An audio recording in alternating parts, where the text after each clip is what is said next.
Hey everybody, I'm Rutledge Wood from NASCAR on NBC, and you're watching World of Stock Car Racing League. Enjoy!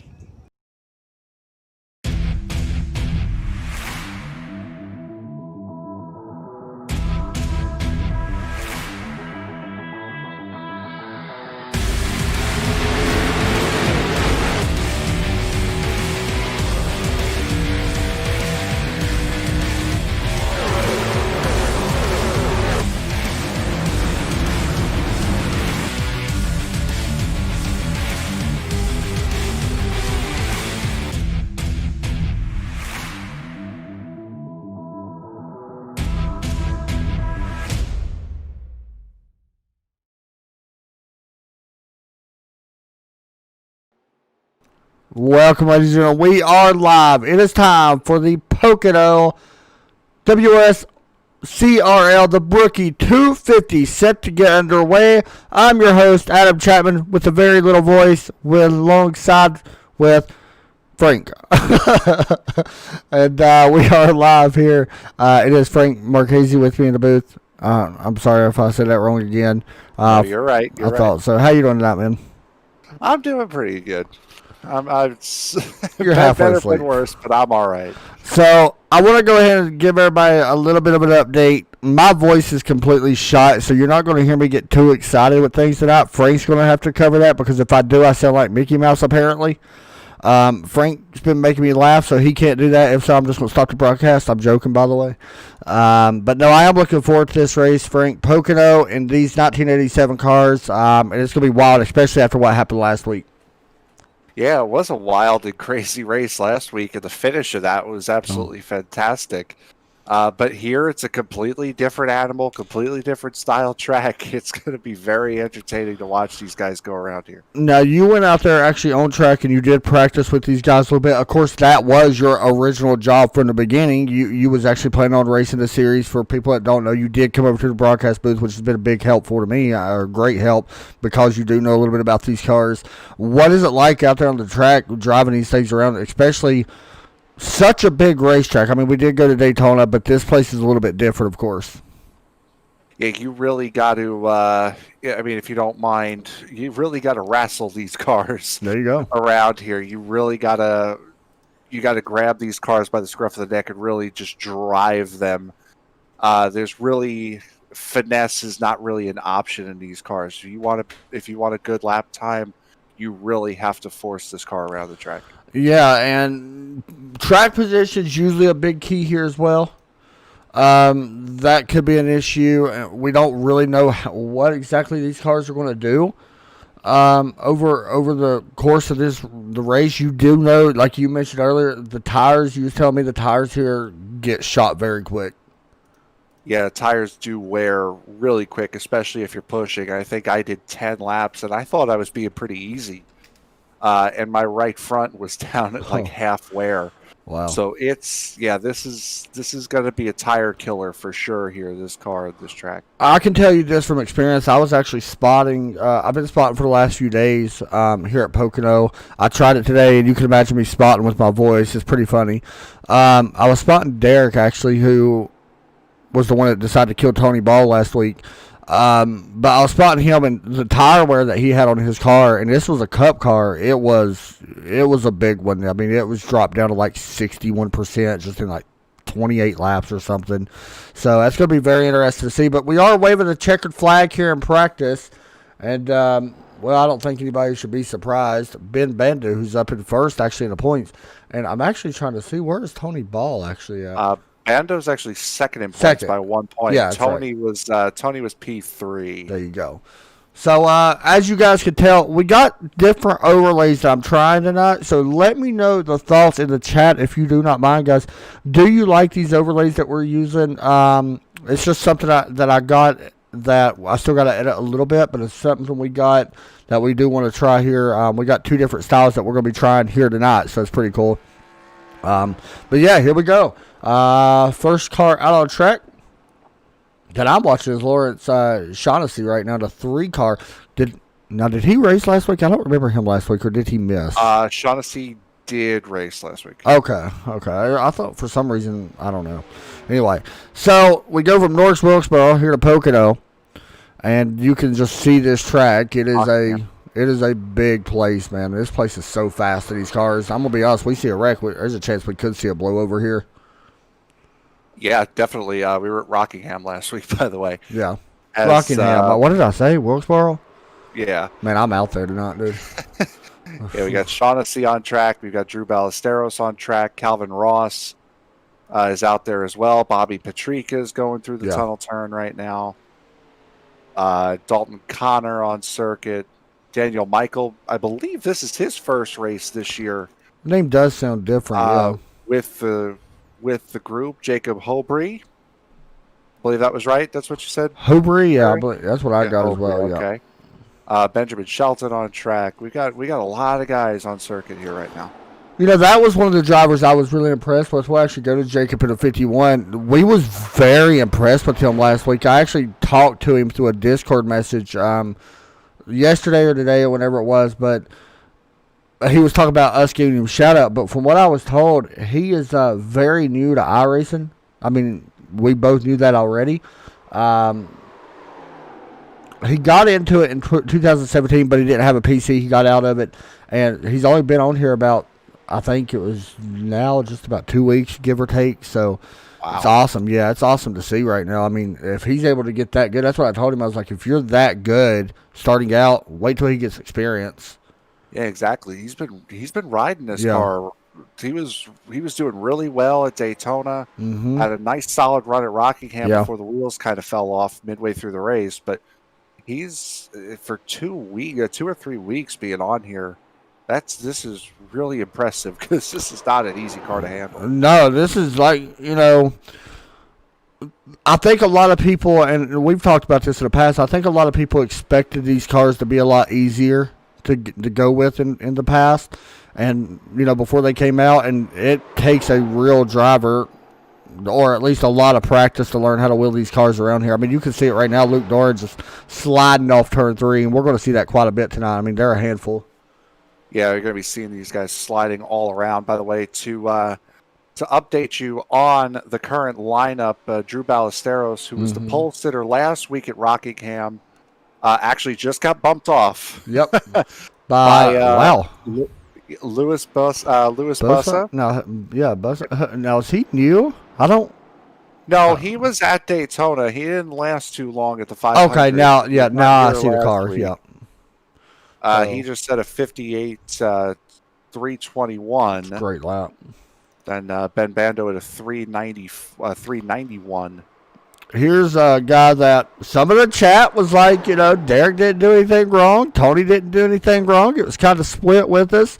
And that's Tony Ballin. Here he comes, actually coming to this might be his first lap complete. And, it is. He goes to third.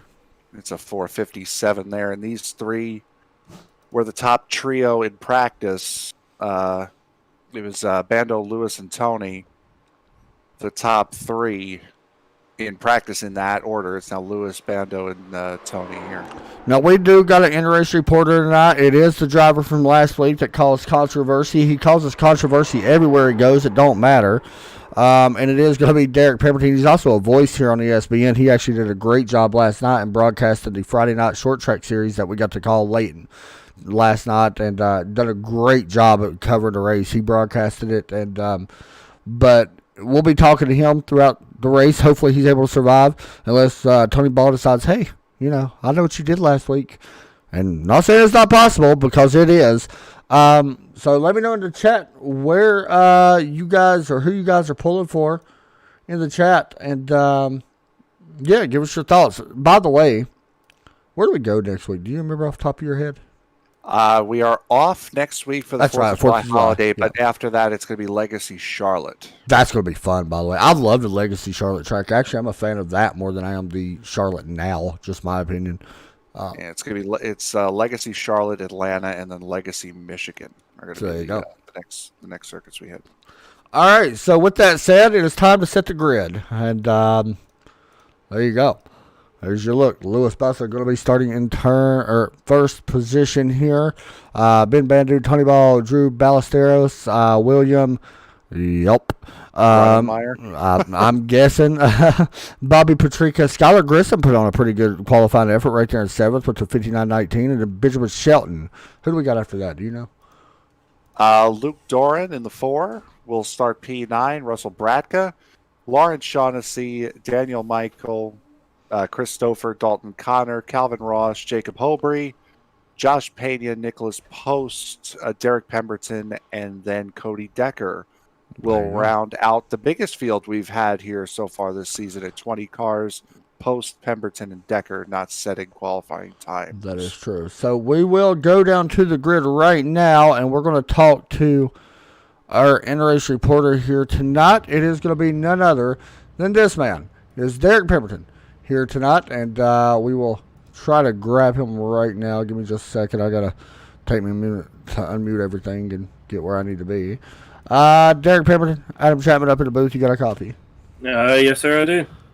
After a really impressive week last week, and unfortunately it didn't end exactly where we want. Still a 10th place finish, not too bad.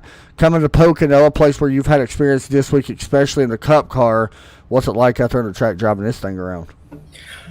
Well, in practice, I'll be honest, it sucked.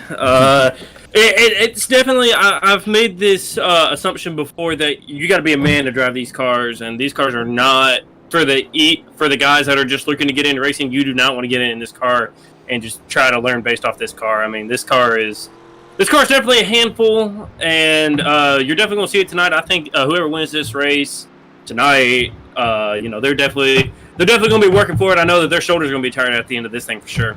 Yeah, and that's one of the things that, we was talking about Pocono. Are you worried about the tire fall off as this race goes on? Because we already know what the Cup car did. Are you worried about the fall off in these cars? Yeah, especially with the way that the car handles, especially on entry so early and on the run. If you can keep the car from sliding out, you might be able to survive maybe a couple extra laps compared to some of these guys I think that are going to be pushing early on in the run. But I expect that there's a good strategy set up running every 20 laps, but unfortunately, I don't think it's going to go that way. I think that we'll probably be under yellow for a lot of those laps. So, but that's at least a strategy, is to at least pit every 20, and hopefully that the tires can hang on for 20 laps. But who knows how that's going to go. Well, you want to give shout-outs, man, before we let you get underway? Yeah, got to thank everybody at Team Overtake. Put myself in a good chance, hopefully, to have another good run. Got to thank y'all for broadcasting this, and I hope to have some more fun controversy again this week. Yeah, right. Hey, good luck, man. Thank you. Thanks a lot, buddy. All right, Frank, why don't you bring us to the green here, because I cannot use my voice to do so. Controversy certainly creates entertainment. However, you don't want to be the one in the front of it. Very Pace true. car ducks off. The 81 and the 33 will lead us down. We are green here at Pocono. Green flag is out in the air down this long straightaway here at Pocono, and you got to be careful here in turn 1. We know that could be the corner where a lot of people have trouble. So here we go. First turn of the night as they go down into turn 1. Right now it is still Ben Bandu took the lead. How about that? Yeah, Bando got a great jump, and there's Ballesteros in the wall out of 1. Yeah, that's definitely not the way he wants, because in case you guys do not know, no quick repairs here tonight. So this is the old legacy, a lot of concrete around this racetrack. Definitely do not want to get into these cars. It can cost you your night very early. Yeah, we probably should have went over the rules here, or what the setup for tonight was going to be. It's going to be 100 laps. Each driver has 5 sets of tires. That's including the set that they have on. No fast repairs. Lucky Dog is on.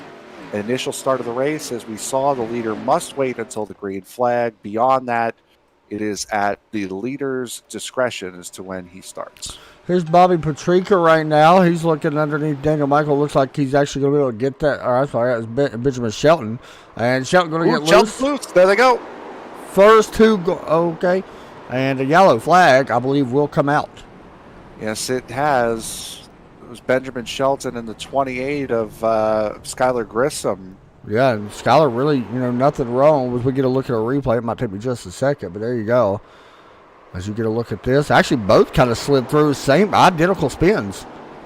That was interesting. Don't really see that often, but there you go. Yeah, no, that was synchronized sliding. Oh. Grissom had a little bit more steam on him, which caused the collision. But either one of them was going around. Yeah, that was pretty wild. You don't see that very often. So luckily, it didn't really do too much damage. So they're able to get back going.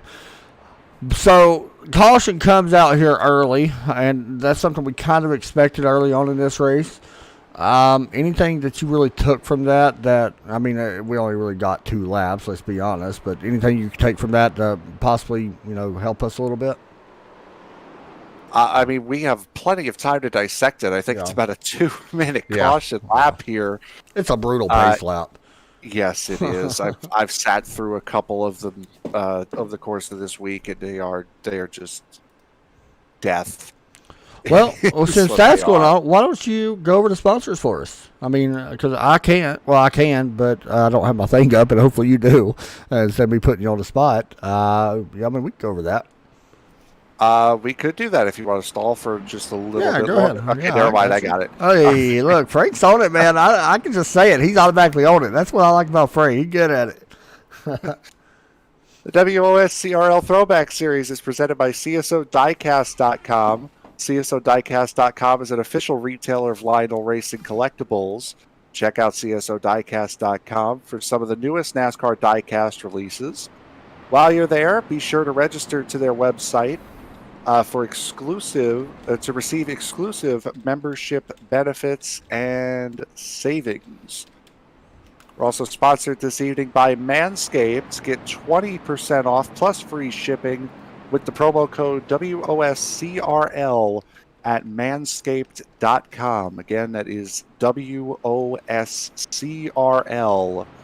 at manscaped.com. That promo code gets you 20% off plus free shipping. And also sponsored tonight by the Killer Brownie. Specializes in joy, extraordinary desserts for extraordinary people. I'm sitting here actually looking right now at the CSO diecast while you was reading that out. They got one heck of a deal on a Jimmy Johnson diecast. By the way, you get free shipping on all orders. I just want to point that out with CSO diecast. And they got a Jimmy Johnson, the Black Cobalt. I forgot the name of it at the top of my head, but it's only $33, which honestly is not a bad deal for a diecast. Like, just being completely honest, especially when it's, Jimmy Johnson. Usually them diecasts some of them's pretty pricey. So pretty cool to see that. Right now the pace lights are still on. So you know what? Let me actually go down through the grid here and show you guys some of these paint schemes in case you are wondering what your driver is driving tonight. And here you go. We'll actually pop it up with our race leader. See Lewis. Got Simability, number 81 car. And I like that car, actually. I don't know what that's based off of or if it's based off anyone. Of course, there's Tony Ball. I'm not sure if it is either. Tony Ball, of course. And, of course, he runs his Twitch that he broadcasts on as well. I'm sure he's broadcasting tonight at twitch.tv/Tony Ball. Or Tony/Ball, should I say. Or underscore ball. There you go. And that 84, that's a Darrell Walter throwback kind of. And then you got the 33, Ben Bando in that green paint scheme. He's always in that bright green car. Easy to spot him on the broadcast. William, by the way, in that number 68. That's where I know William from. An awesome lift car, by the way. I think that's one of the nicest looking cars we have. Drew Ballesteros, you see him out there. A little bit of damage on that right front. It's not bad. I think he'll be okay. We did see him get the wall a few moments ago. And then Daniel Michael. Hornet High Class says 1992. Bobby Patrick in here. Almost looks like I think that's the Daytona USA. It does look like it, don't it? I'm pretty sure it is, actually. Yeah, I remember that game. That was so much fun. Yeah. One of the best games, I think. That's what got me, I think, really into racing. I still remember the loading screen. I think everybody remembers it. I can't sing it. My voice would go out, but you know. There's Chris Stouffer, Dalton Connor, Calvin Ross back here in that number 21 Killer Brownie. It's a good looking car. Jacob Hoobry as well, the 99 M&M's car. Josh Pena in the number 8 Goodrich car. Derek Pemberton driving that Ray's Energy paint scheme. Nicholas posted a Valvoline car. Cody Decker, Monster Energy, Skylar Grissom, and that number 28 Bush Scheme. And I don't know what paint scheme that is. I can't. I know it, but I cannot remember. Well, at least I thought I knew it. Then again, it may just not be based off anything. He may have made it, but either way, it looks really good. And then, of course, there's the Crisco number 15 Benton German. By the way, he actually got quite a bit of damage on that driver's side door. Yeah, he did. He also got a crinkled up rear end as well there. So he's going to be fighting a bad car the rest of the night. For sure. So we'll see how it plays out for him as we are coming back to the green flag. The pace lights are out. So we'll be doing that here in just momentarily. Let me know in the chat, by the way, who you guys are pulling forward. Travis Pryor says, nice real racing right here. Good to see you, by the way, Travis. And we also got Tony, or Bobby Patrica is actually streaming as well on twitch.tv, Bearded Gentleman 28. So there you go. Our in-race reporter last week at Rockingham. Yeah, he did a great job. So here we go. Pace car, and I'm going to try this. Probably going to go bad. Green flag set to wave, and the green flag out of the air. We're racing here once again for Pocono, and I cannot get my voice high at all. I'm not even going to try it. Don't even try. You're all right. People will laugh at me. Not fanning out as much as you would have expected here at a Pocono restart. It is early. We're only on lap 6 of 100, but this is a rather cordial start. Yeah, I think a lot of people's wanting to calm down maybe a little bit, try to get some laps on these tires. Then again, I don't know. I'm absolutely horrible at driving these things. But I love watching these guys race them. They're very fun to race. Battle right now going to be for 10th place, I believe. A battle for the lead. Tony Ball as well goes to the point. He does. That was a car I seen completely sideways in 3 earlier during practice, and it was pretty amazing to watch it. How hard is it to get overcorrected, or how easy is it, I guess I could say? How easy is it to overcorrect these cars? Is it easier than a cup car to overcorrect? It depends. It depends on how bad you get it. These things don't have a lot of aero grip, and again, with no power steering in these cars, it does take a little bit more to turn them. But yeah, you get this car out of shape, you're a passenger just the same way you are in anything else. Yeah, I was curious if it, how much harder is it easier. I wasn't real sure how much easier it is to overcorrect them. By the way, back here for 10th place again, and it's the 74 Russell Brackham making a pass. I think the 68 of Grunenmeyer had an issue. Yeah, because he was up there a moment ago. Yeah, he entered. Oh, him and Drew Ballesteros had a coming together going into. Yeah, Dalton Connor also had a little bit of damage, and we got another slow car on the backstretch. Went into grass. That was Bobby Patrica, really slow into grass. Not sure what happened to him, but he will continue on.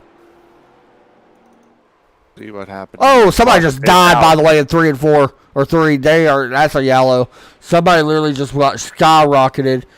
Daniel Michael he's done for the night. He has blown up, and we will get a replay. And this was a big one. Here we go. There you go. The 22 goes around with the 99, then down across traffic. And oh my goodness, that was a big wreck. The 74, the 15, the 22, the 99. I think everybody else in the man made it. That was a hard wreck. That may be the hardest wreck we've seen all year. Yeah, the 74 of Bratka had nowhere to go as Michael just slid on down the track. Yeah. That's you hear it all the time. You hear it all the time in open lobbies. Mm-hmm. Hold the brake, hold the brake, hold the brake. That's what's bad about Pocono. Really, Pocono's kind of flat in these corners. You would. Oh my gosh, he absolutely slammed into that. That's tough. That's case in point as to why you hold the brake. Well, after your wreck. We was making fun of Derek. You was earlier. And this right here, I'm going to be honest, and I do this at every track. We're going to break Derek here in a minute. I do this at a lot of tracks. If there's a track I'm not really comfortable with, especially if there could be yellows, this is what you do. You basically just wait back and hope that, you're able to get a good finish by yellows. Yep. That's kind of the plan. Yeah. This is, again, second straight week for Drew Ballesteros finding tough issues. Had issues on this of the both ends of the circuit on this lap. He had the issue with Grunenmeyer in turn 1, and then gets put in the wall in turn 3. That is somebody we're missing tonight. Bussell. Michael Bussell not here tonight. He actually just commented on the YouTube video. He said somebody is trying to compete with him for the worst wreck this season. Very well could be. So, it happens. But, And going back before to update on the incident with Bobby Petrika, you saw him slow coming out of the tunnel turn. He had lost it going into the tunnel turn and was able to save the car. Lost it on his own in front of the 4 of Luke Doran. there you go. By the way, I did not read over on the YouTube channel or Facebook. Sorry, I'm all over the place right now. Let's see. Michael Bussell says, go Ben Shelton. Daryl Martin Jr. says, come on, Tony. Thank y'all for the broadcast. You're very welcome. And Todd Chase Jr., the owner of the Strictly Street Stock Series, by the way, who won the championship the other night. Todd Chase, congratulations. Back-to-back champion, by the way. Did not get a win last season, won the championship. Only won one race this season when they implemented the chase, and it was the final one. First race he's ever won.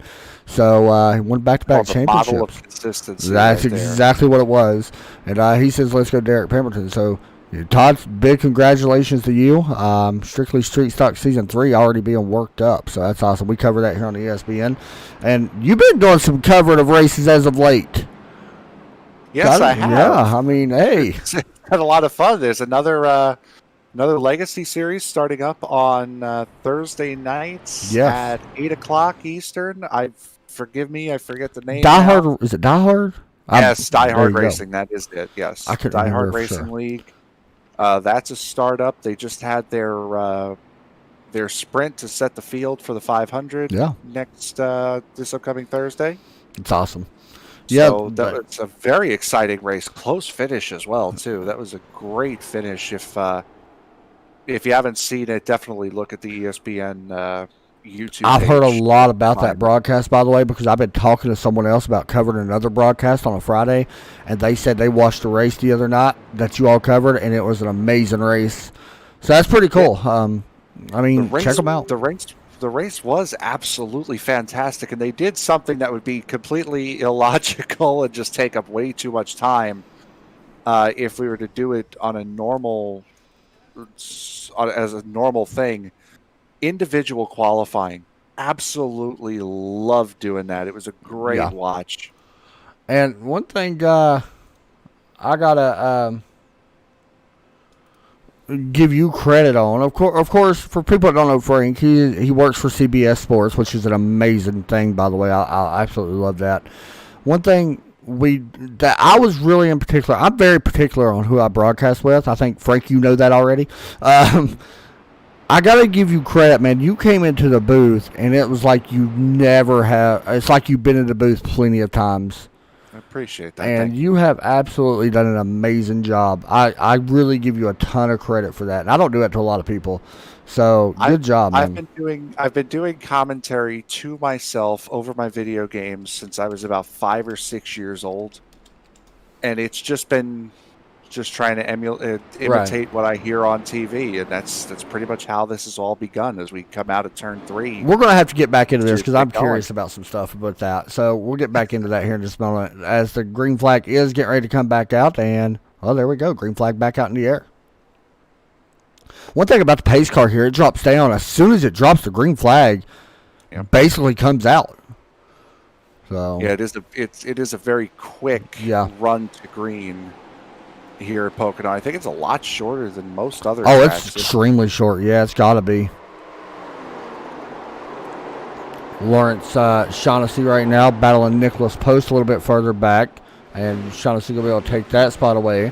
Skylar Grissom, even with that little bit of damage he had, has continued to work his way back up through the field, currently running in 11th. He qualified up at 7th place.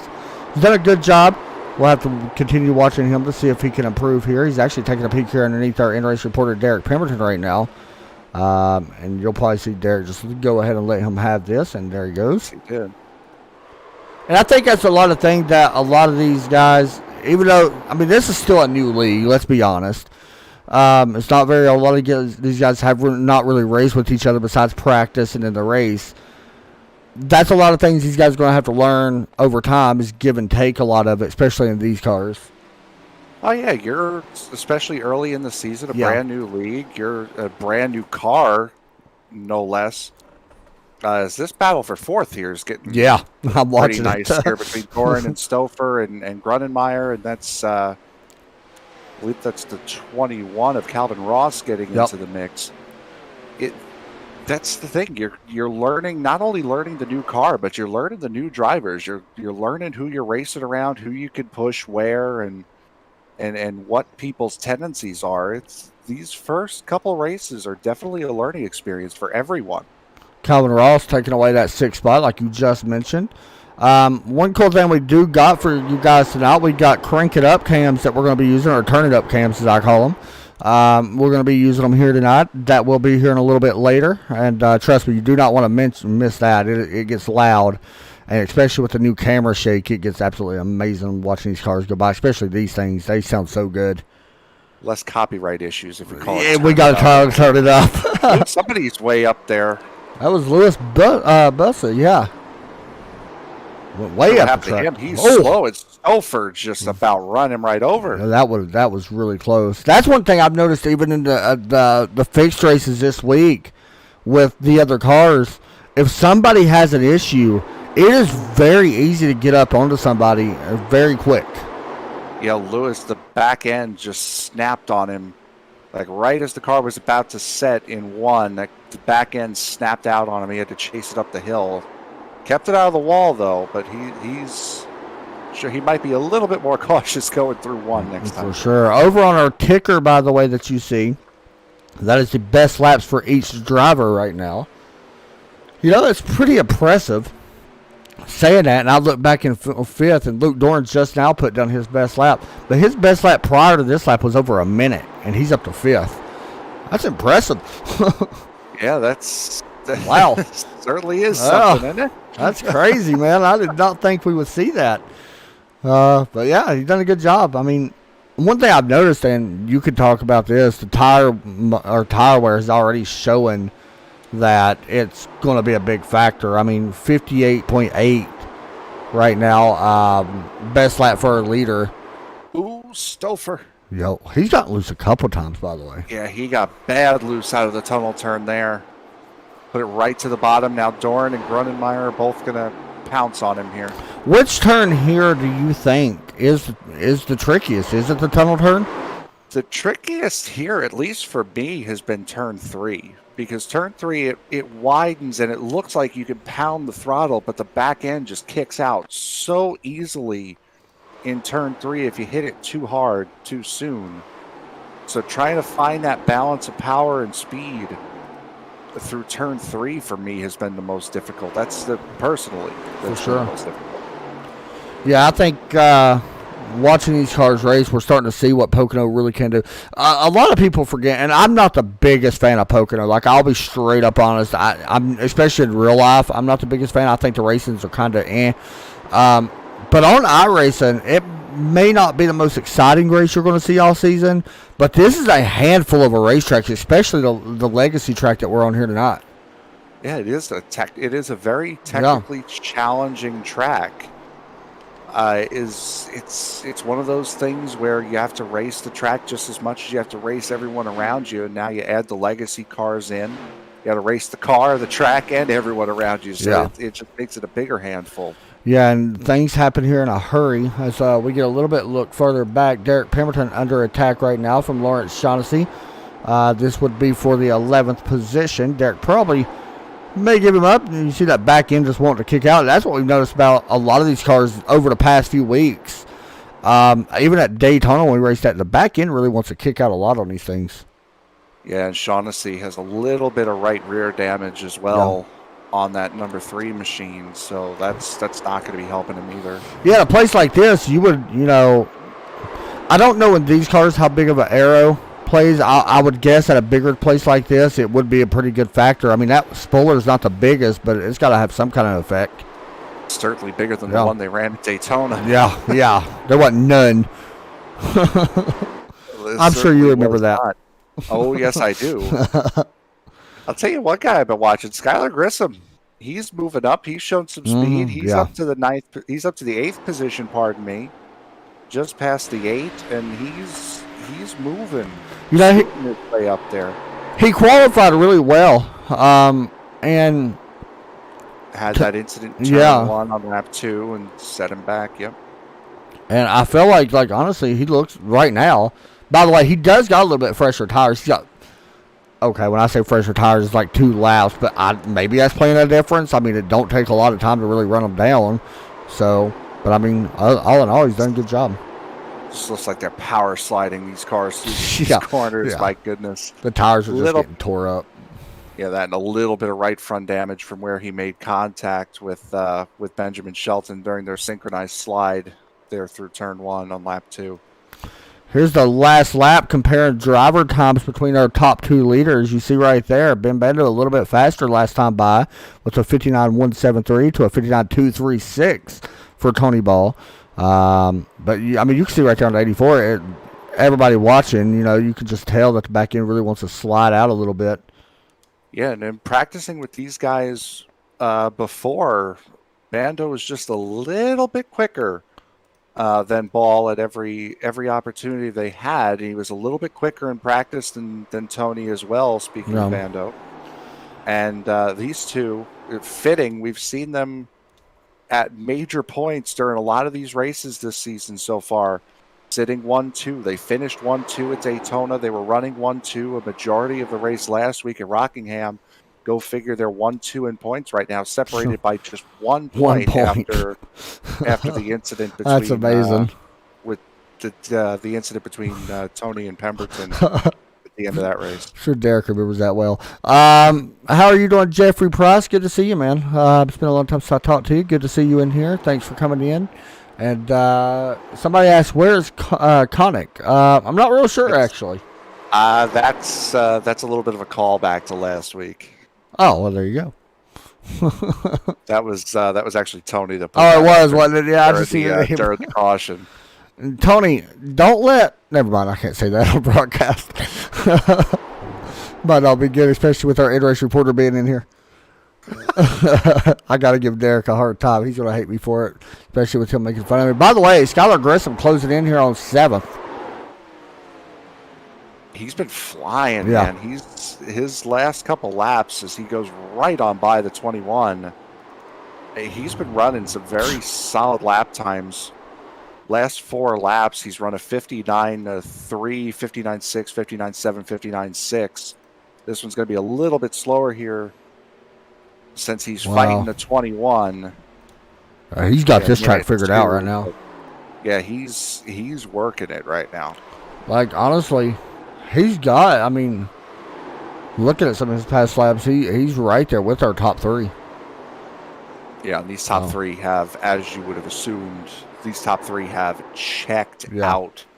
Tony and Bando sitting up there, just a little less than a half a second between the two.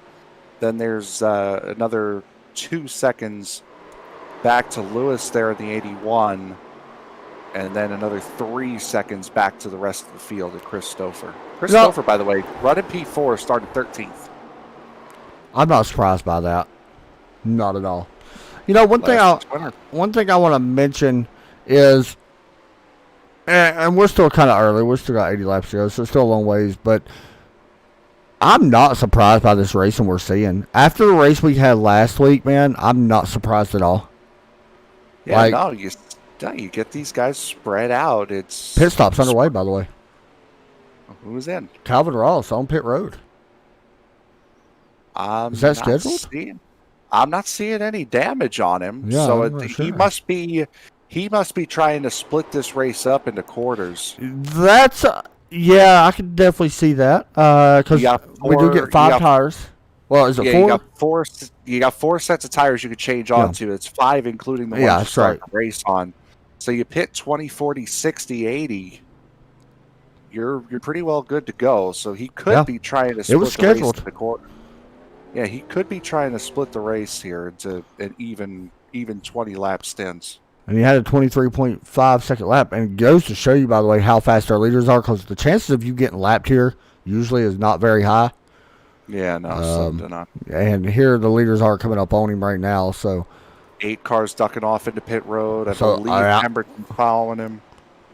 So a lot of this is scheduled. It looks like Pemberton's staying out, but a bunch of people is actually on pit road. William on pit road, Josh Pena on pit road. And yeah, I think this is that situation. Basically, like when you see these guys pit, in your mind, is it pretty much follow the leader? Pretty much the first one that ducks on the pit road. By the way, the 8, Pena had a big issue in his box. He's still trying to get in. It looks like he finally got in. But is it pretty much follow the leader? We're about to find out because there's going to be a Yep. new leader here, and Bando and Paul are going at it going into turn 3 here. We've been But waiting on it's- this.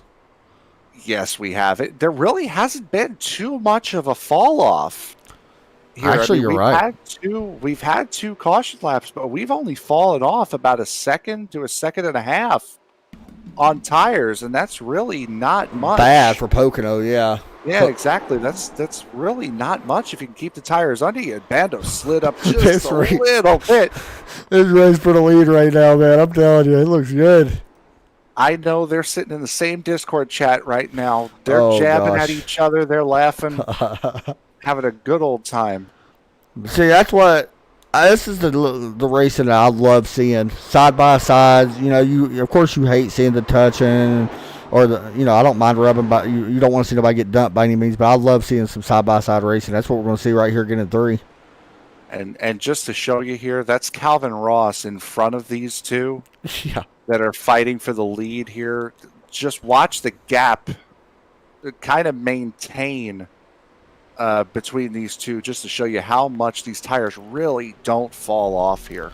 Something I noticed, by the way, the 33 Banda really better, honestly, in the tunnel turn. That's where he was getting his runs at going into 3, coming out of that tunnel turn. So we'll see if it does it again, but that may be something Tony Ball works on.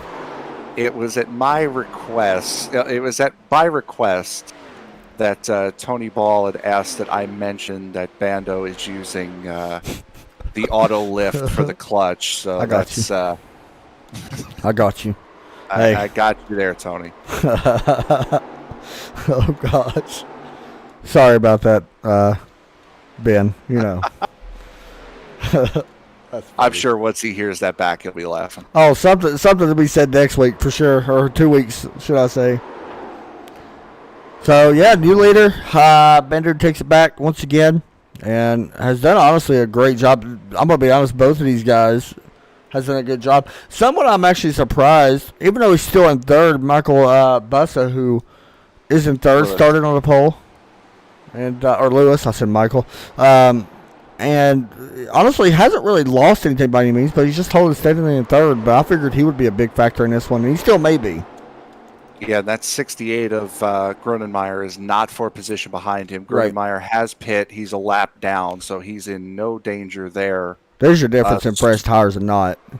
Yeah, Stouffer is the next car for position. He's about 6 seconds off. I'm sorry, 5 seconds off of Lewis here in P3. One thing I can tell everybody, it does not matter. I haven't really raced a ton a lot recently because broadcasts and stuff like that. I ain't done it in a while. One thing is, when these guys come down pit road and get new tires, they're going to feel like Superman. It is such a great feeling. Yeah, definitely. So we're still watching the battle for the lead. It's scary feeling too, because you start to realize. Go ahead. I'm sorry. Oh, I'm sorry. I interrupted you. Oh no! They're fighting for the lead. Oh, Tony sliding up a little bit. Oh gosh. This is a battle not just for the race lead, The but points, the championship lead. Is that? Yeah, it's a big one. It's really early to be. We're 3 races into this season. Talking but about still, it's never too early to start talking points.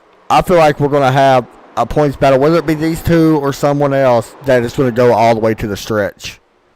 Oh yeah, Yeah, I could it's got that feel. definitely see these 2 battling it out to the end. I'm sure if because Lewis missed last week, didn't have a great showing at Daytona. I've been racing with Lewis for 10 plus years, going all the way back to Nuff in NASCAR 09. I've been racing with Lewis. NASCAR 09, that's a game I hadn't played in forever. Yep. That's when them games was actually fun, though. Yeah, and he was insanely quick there as well. I'm sure if he starts showing up on a regular basis, he's going to be a contender in this. I have no problem seeing Stouffer as a contender. Right. Grissom's been No. solid. This could be a great championship here. Yeah, and I mean, I don't know how they're going to do this season. I don't know if everybody's in here considered rookies by any means. I would guess so, but the one guy I'm really watching this season, as we still got a battle for the lead, by the way, it's just happening right now. These two have been Yeah. door to door, wheel to wheel, haven't been giving each other an inch for a lap and a half. It's amazing. But the one guy I'm really going to watch this season, and I talked about it last week, was Jacob Hoopery. There's something about him. I really feel like, what a move right there. Oh, my goodness. Wow. Ben was going to try to cross him over. Oh, gosh. But that is one guy, Jacob, is one guy I'm really going to be anxious to watch as the season progresses. Yeah, it's definitely see his comfortability with the car come in. It's going to be really fun to watch. He was incredibly quick last week, and I would guess that a Rockingham is more his style of track. Yeah. But it's this once he gets the hang of this car and really knows where and how Watch he out. can push it. Yeah, he's going to be a threat. Yeah, definitely. I agree.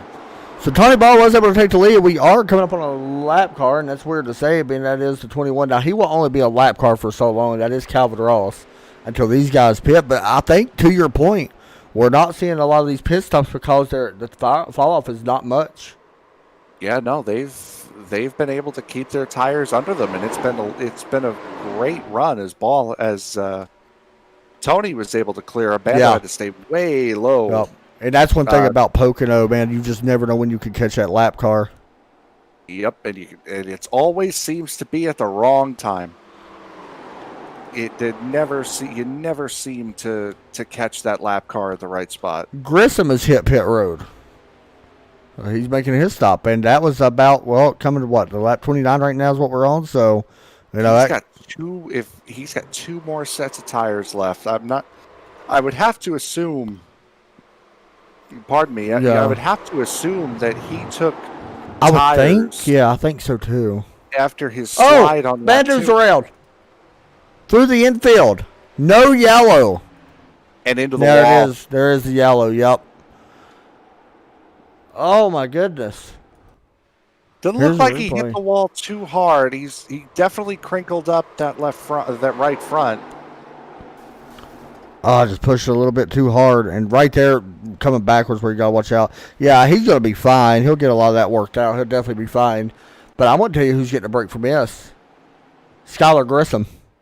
He's going to be your leader. After these guys pit, yeah. I would guess he would be, right? Yeah, Bando just pushed too hard and pushed right up into the wall out of 2. So But yeah, I would have to assume, he wasn't a lap down. Yeah. Wow. And he was quick. You talk about catching a break at the right time. Good job for him. And with every silver lining, there's a gray cloud because they had just lapped Calvin Ross and William Grunenmeyer, who is quick. Yeah. Qualified P5, stuck a lap down now. Yeah, and the thing is, there is no lucky dog, correct? There is a lucky dog. There is a lucky dog, that's right. So, I always get that confused Ross for some reason. And Ross is going to get it. So, he gets a little bit of a break there. Remember, they just lapped Ross, too, just a moment ago. So, So there you go. So, we'll see pit stops here. This time, I mean, nobody's going to stay out here. Yeah, I can't picture a scenario where they stay out. Sitting there looking at the schedule, like we said, we do have next week off. We do come back at Charlotte on July 11th, but our next 3 races, or all of our races for July, are Charlotte, Atlanta, and Michigan. That's some good tracks right there, I believe. Yeah, they are. Those are really good tracks. So we were just going over the schedule earlier. Yeah. This is a really good schedule. A lot of great racetracks, a lot of challenging racetracks, and tracks that are fun to drive if you get a good group of drivers. Yeah, this is a schedule that was really thought out really well. And we do go to Rockingham twice. Rockingham put on one heck of a race this season. So we go back there. There's a lot of other good trucks as well. But you are seeing pit stops right now, so this is going to be a big battle off pit road. And looking at the time, Skylar Grissom will be your leader. So congratulations to him. Awesome. I think Drew Ballesteros stopped a little short in his box, had to move up. I'll be honest, I've seen guys run long, and Lewis actually beats Tony Ball out. Now, did he win the race off pit road? Yes, he did. Okay. Oh, yep, you're right. There you are. The benefit of that first pit stall. Yeah. It's really not that far to go. Yeah. Very big here. All right, guys, we'll take a quick break, and we'll be back after this.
Welcome back here to Pocono. It is the WOSCRL The Brookie 250, 32 laps in.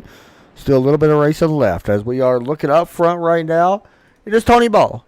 Skylar Grissom up front. Lewis Bussa. It's happened so much. Yeah. You just get used to it. It was.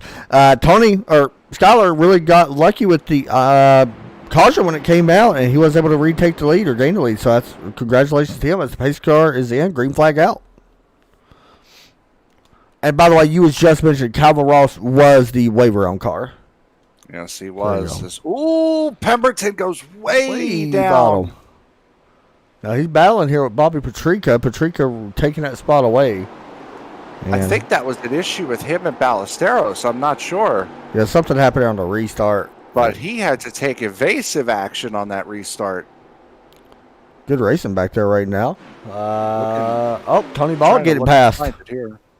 Trying to look and find that. What happened to Derek there?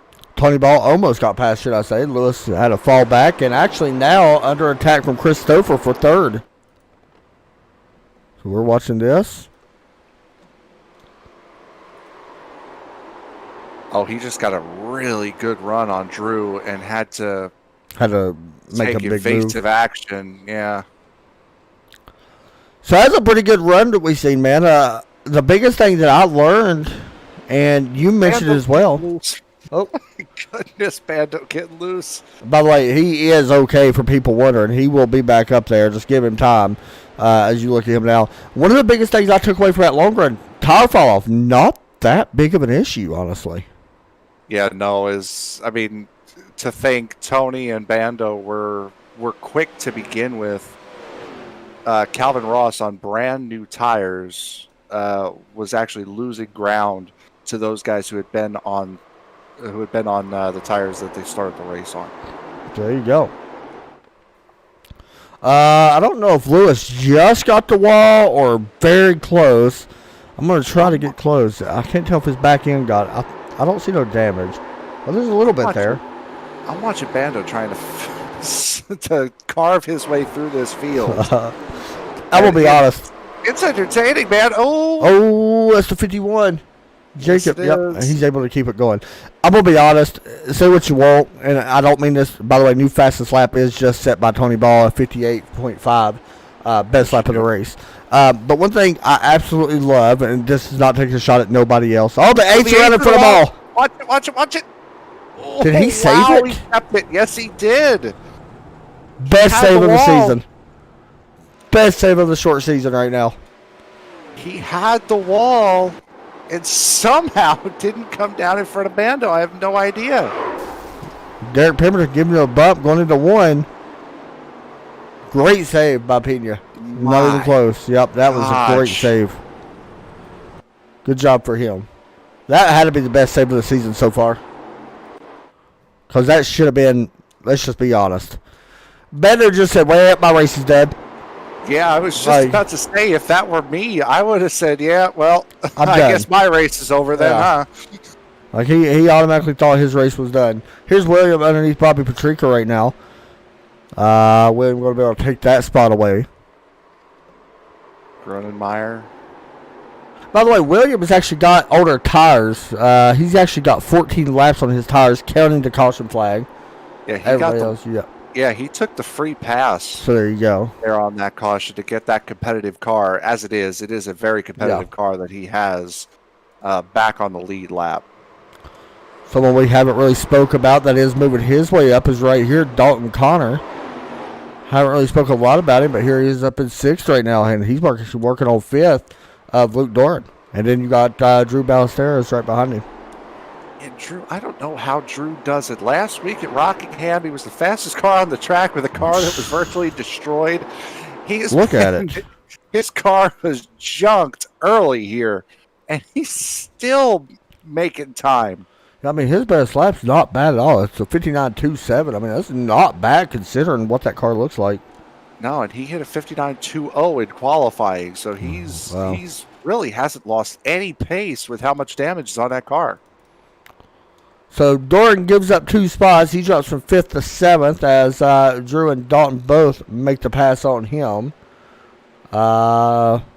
Ben Bender's still back there. Everybody a little bit spaced out up towards the front. This right here would be our closest between Lawrence and Williams. Machine.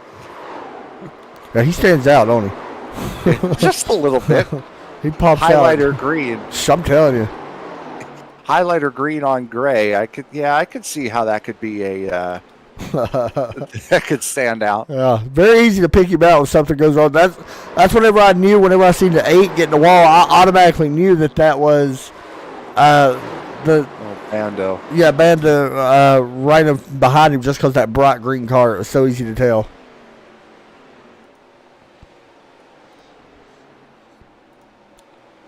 Pretty good racing going on in the back here. I'm surprised Grunenmeyer hasn't put the move on Shaughnessy to get into the top 10.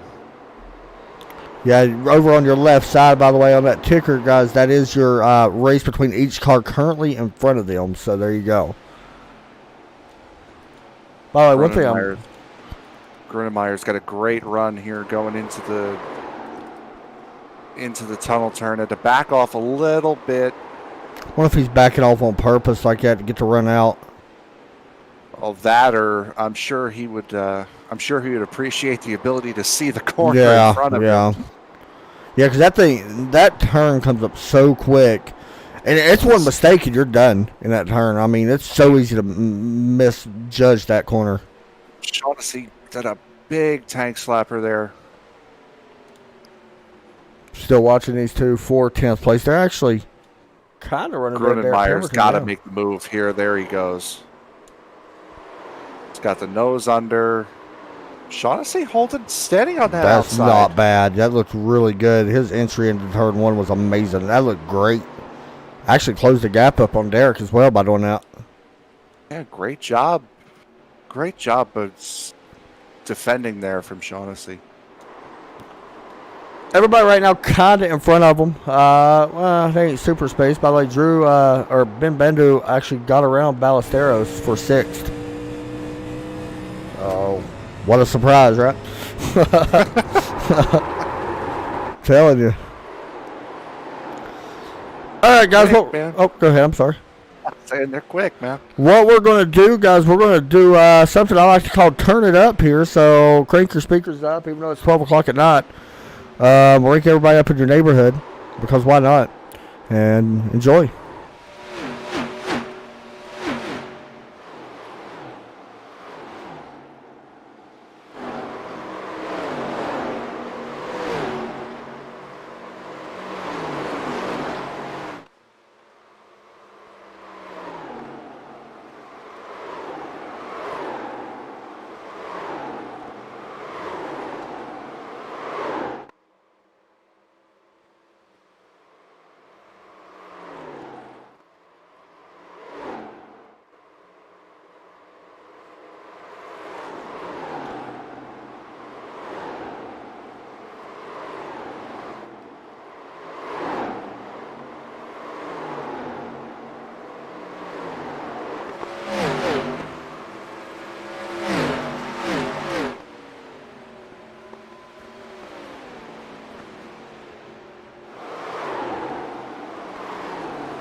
There you go. By the way, during that cranking up, we just seen a 6 of Nicholas Post with a big save. He is able to keep it going as he rolls around right now in 14th place, but what a great save he had as well. We are back here live from Pocono Speedway, ESPN. I'm your host, Adam Chapman, alongside with me, Frank Marchese, with me in the booth here once again tonight. Honestly, not a bad race right now. Yeah, no, it's been very entertaining. We've had a lot of great racing. And there's a lot of great racing going on. It's back here in the pack for 9th as Shaughnessy is all over Pemberton.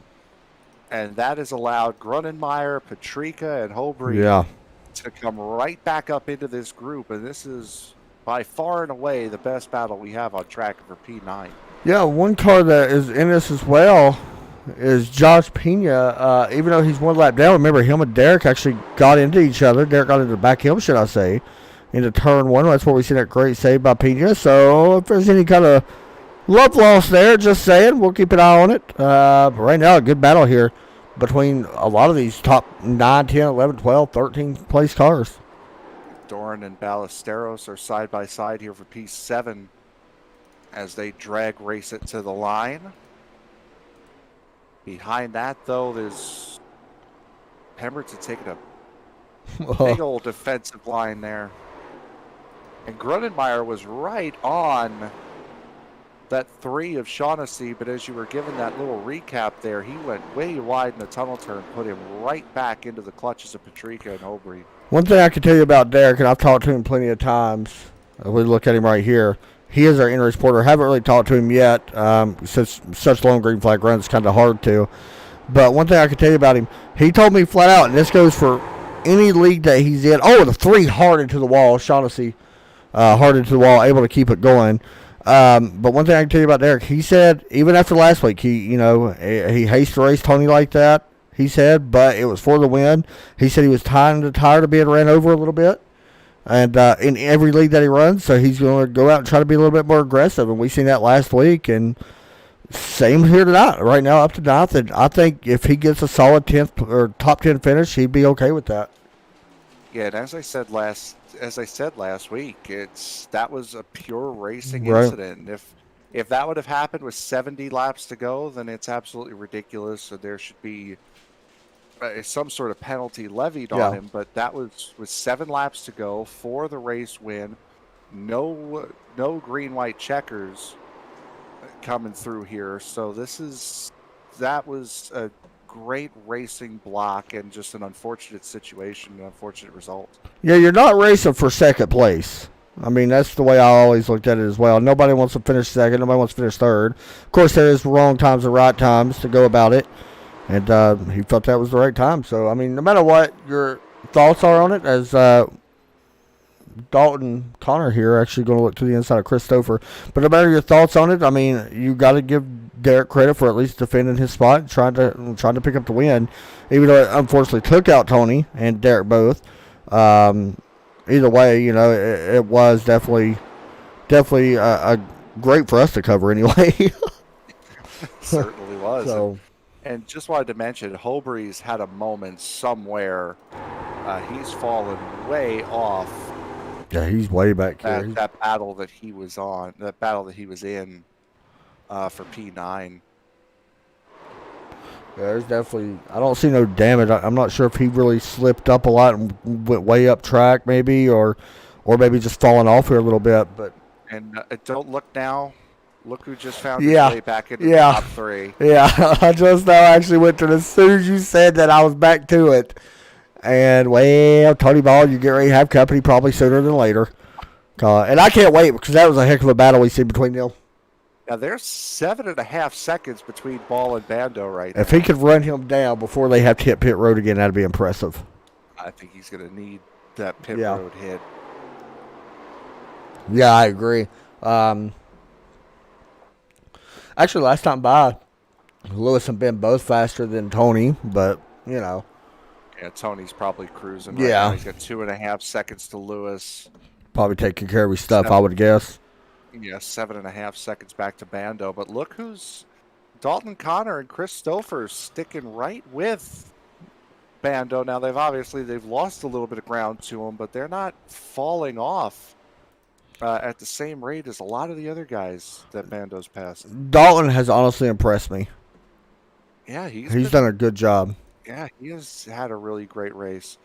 And just a further update, Daniel Michael, we saw him in that big accident earlier on. He has retired. The 23 of Cody Decker has also...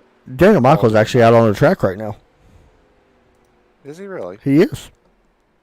He's 37 laps down, so at Cody least he's... Decker has called Cody, it a night. yeah. He's the only one. He's the only one that's called it a night. No joke, though. Even though Michael's not going to be able to win this race, it's still a lot of practice you could get in this car.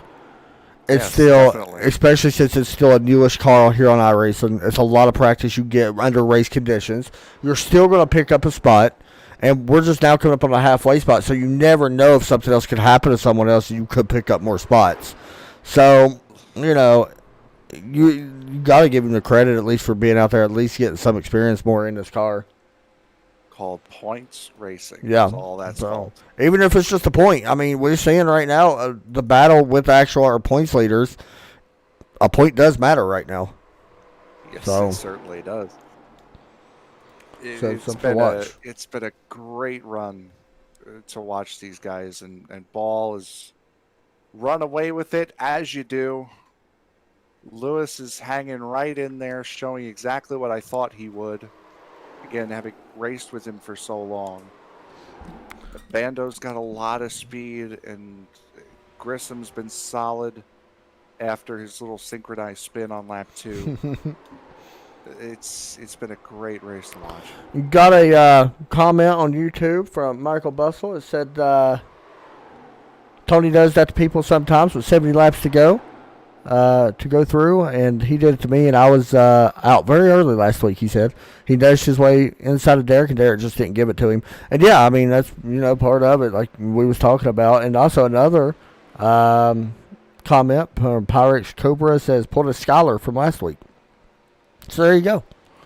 Quite sure what that's referring to, the pulling of Skylar from. Yeah, I can't remember either. I can't remember where Skylar finished. I can barely remember what happened yesterday, so I'm too old for this.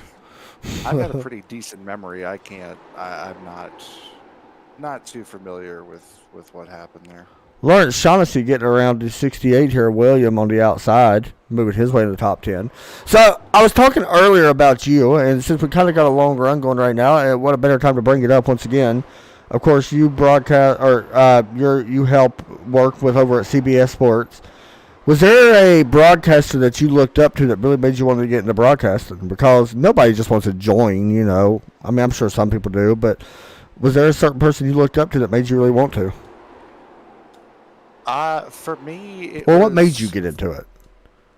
I'm a sports fan, and that's really all there is to it. Absolutely anything and everything, and I have a tendency, especially when I am talking about sports, to not shut up. I got you. So I figured, that's a pretty good way to do it.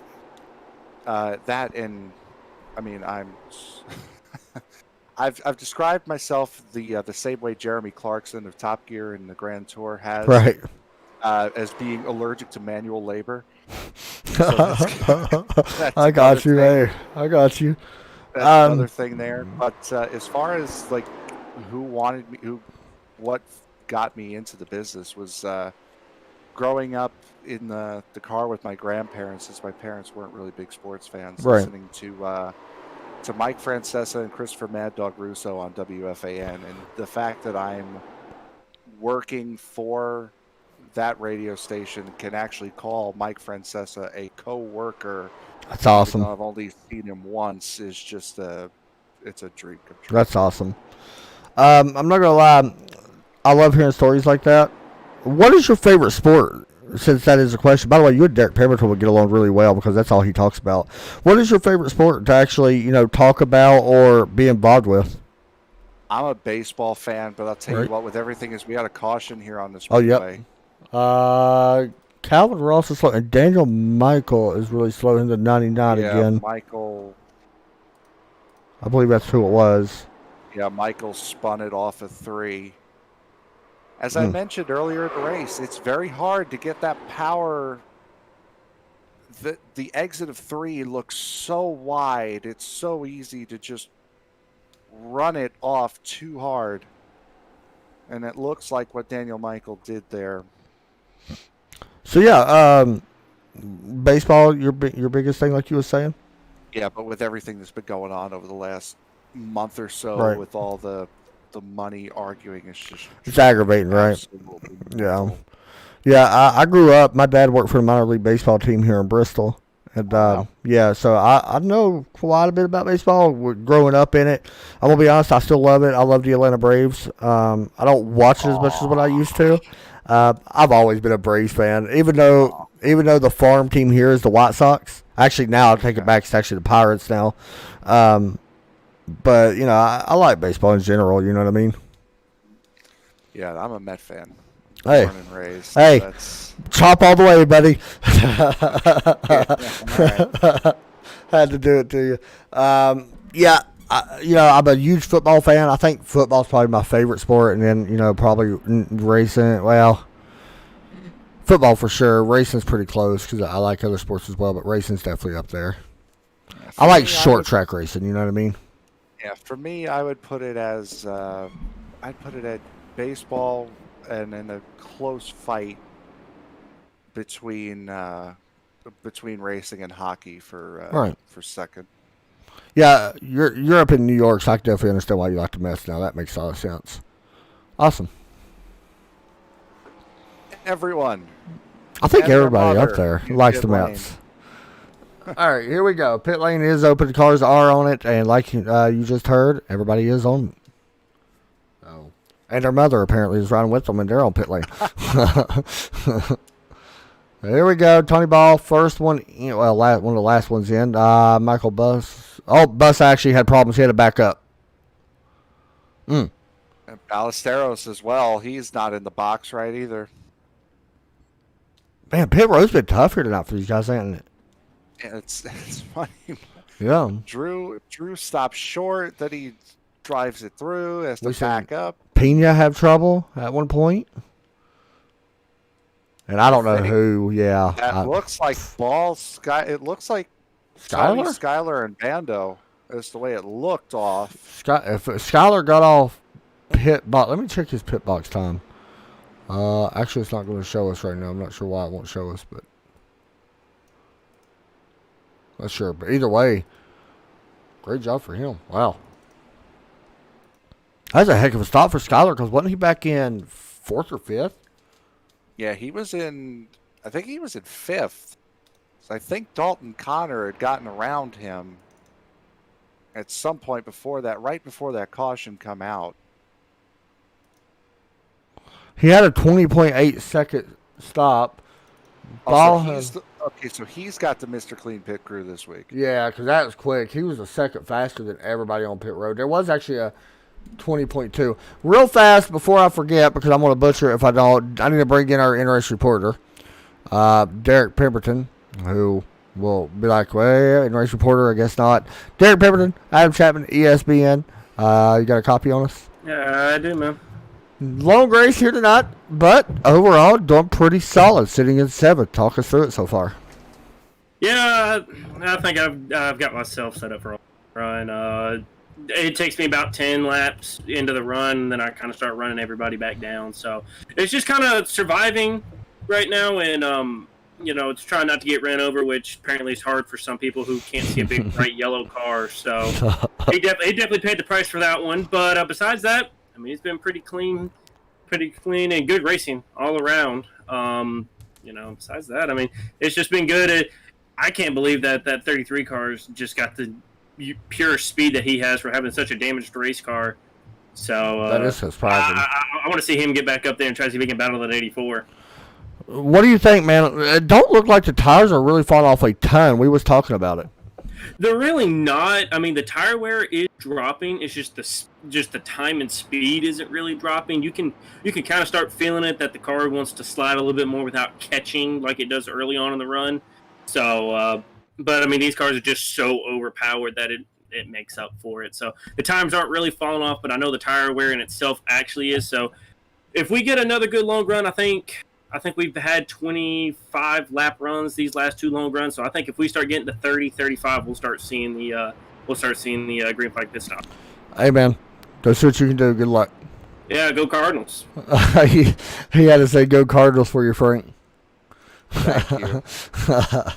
Wow. I forgot they were still in baseball, to be honest. Anyway, I forgot that was a team.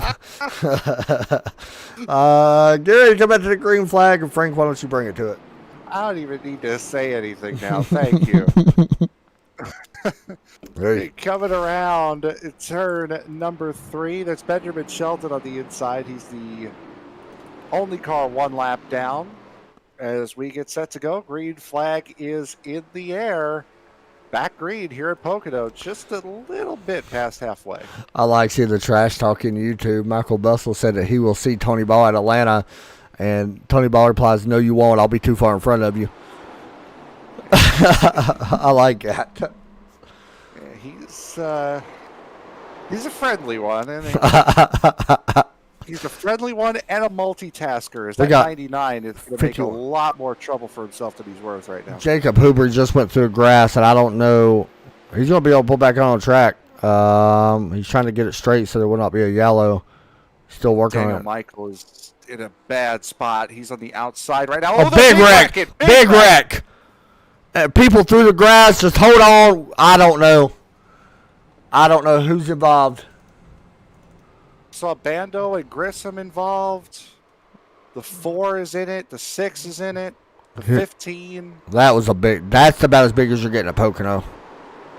And that took a lot of guys out as well, too. Here's a look at it from high above. Grissom just got loose on new tires. Sent everybody behind him scrambling. It's pretty much with damage, too. I mean, it's... Y'all want to see a freaking ride, and I hate to use that word in a broadcast a lot. I don't know how in the world Derek Pemberton made it through this. We're going to watch this in-car. Watch this. This was absolutely insane. Wow. Impressive. Man, there was a lot of big names in that one. And I think Stouffer went through the grass because of Grissom coming down. Yeah. So he went down as an to evade. It just got loose as he kept going. I think. I don't know if he hits the wall. No, he didn't. He did a good job as well. Yeah. William in the 68, he got launched to the moon. The new space program they just wanted to test out. Or I'm sorry, it was not Wilson or William. It might have actually been Skylar that got sent to the moon. I seen somebody. No, it was the 15. That's what it was. The 15 actually got hit really hard. I think. How did Lewis get through it unscathed? Yeah, to be honest, I think even Daniel Michael did a great job of making it through this. He got a little bit from it, but still, as bad as that car is, you ain't gonna be able to tell. But no, Lewis looks like he rolled out of the factory. Check him. Rolled out of the factory floor. This is gonna be an interesting view. He looks like he may have been right here involved with it. Lewis. Oh yeah, there's no way. There's no way he should have made it out of that. Watch this on board with Lewis Bussa. This might be an iRacing top 10 here. Whew. Yeah, we might be sending that to iRacing. That's insane. Yeah, he should have not made it through that. Pit road's a busy place. I just want to point that out. I can imagine. Yeah, you got an idea. From ninth on back is on pit road right now. I just got to point this out. When I was talking about Derek, how he made it through it, he goes from, I don't know, 11th, 10th, 9th, 8th, something like that, all the way up to 4th. Lewis, we got to do you right by iRacing on that. Oh, I'm sending it to him for sure. That was insane. Yeah, that's definitely getting sent. That's a wreck you don't see that does not happen a lot at Pocono. You do not see a massive wreck with multiple cars that often. Yeah, no, but Lewis, you seriously, you got to tell me at what point you open your eyes again. They're probably still closed. That's insane.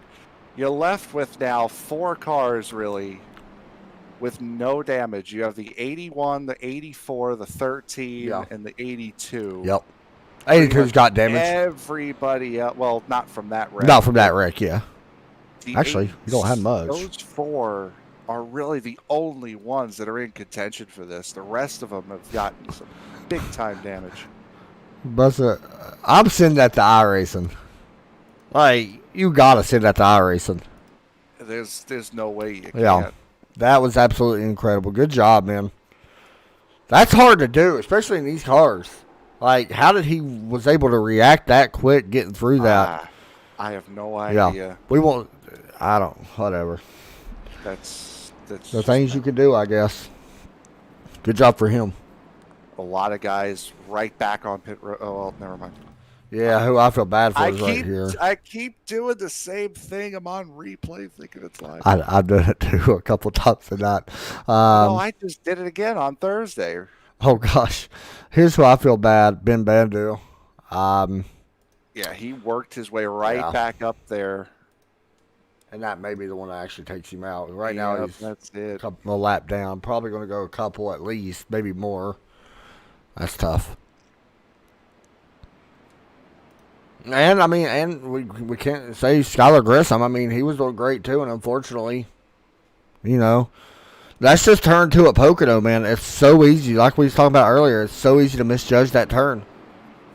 Yeah, Skylar had a great car too tonight. And he even said it. He said it did both here in the iRacing chat and in the YouTube chat. Just said lost talent. I feel like if he could put a complete race together, we're going to see him top 5s. It's just Oh yeah, he's just having bad luck. Yeah, he had the great run at Daytona. dropped out early. Yeah. Last week, yeah. At Rockingham, which was the reference that we missed from the YouTube chat before. Yeah. As the green flag flies again here at Pocono. Let's see how many cars can actually still run at top speed in this thing. Yeah. I don't know. I don't know. I don't think any of with them you. know yet at this point. I don't know yet.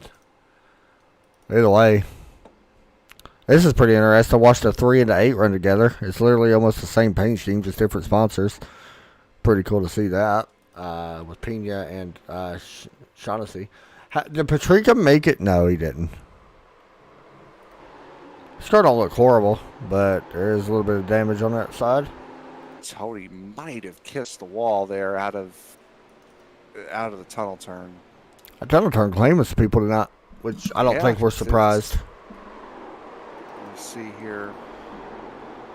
No, he got close, but he didn't hit it. Here's a pass right now, or battle for second between Stouffer and, once again, Louis Bussa, the great Houdini here tonight. That might be his new nickname. We'll just start calling him Houdini. As we watch him right now battle to the inside of Chris Stouffer, and Stouffer just going to give that spot away. That's the definition of give and take. Stouffer actually. Oh, yeah, he tried to cross him over. Lewis went way deep. I think that was more planned than anything, it looked like. So there you go on that for now. I think this is the way they're going to stay. I don't know how much Stouffer's been saving up. Well, you know what gives me faith? You know what gives me hope that some of these guys are still going to have a good race? Remember how hard Daniel Michael hit before? Yeah. He's running right up there with these guys. He's 5th in line and keeping pace. That's actually very impressive. Because his car is like, not to be mean, but it's junk. Yeah, he's junked. You're right. I'm seeing Pena right there. Or I'm sorry. Yeah, Pena get around Calvin Ross. By the way, new fastest lap. Tony Ball just set 28.271. Wow. That's moving.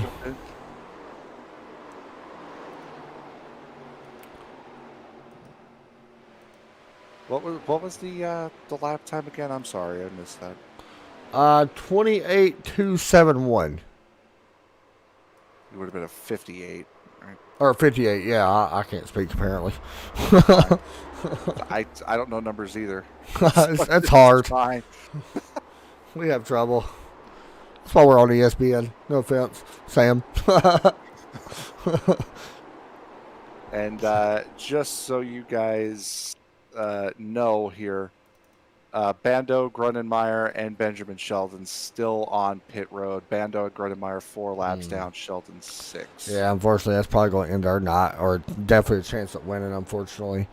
One thing even right now. I don't know if you see this, but I gotta shout him out. Is our owner of ESPN, Sam Cooper Bennett. I'm gonna shout him out for something. Apparently, if we have a lot of followers on our Facebook, he's gonna go get an ESPN tattoo. I did hear that. I heard there's 2 milestones. I think it's 1,500 subscribers on YouTube and like 3,000 on Facebook. Close to that. I'm gonna be honest. I want to like just multiple pages now and just make some, just so I can see him do it. Like, I got tattoos, but I don't think I'm willing to go that far. I'm gonna be honest with you. No, I like it and everything, but no. Best luck to you, Sam. But I hope he documents it. By the way, I gotta point this out. We are going to have a new vlog come out on the ESPN on YouTube here in a couple weeks. It will be a actual live person vlog from the NASCAR All-Star race. So that'd be pretty cool. Yeah, me and Derek Pemberton are actually meeting up, and we're going to be going to the All-Star race. So that'd be pretty cool. We're going to be covering that a little bit. It was more Derek's idea than anything, and I was just like, yes. From what I was told, it's recommended. You don't have to, but probably by then, I would probably say so it will be.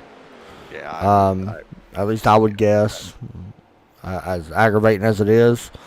At least while you're walking around, I would guess. They're only allowing 30,000 people, I think, in. So, in a 168,000 facility, you shouldn't have to, but you never know. We'll have to wait and see. Sorry. Yeah, that's true.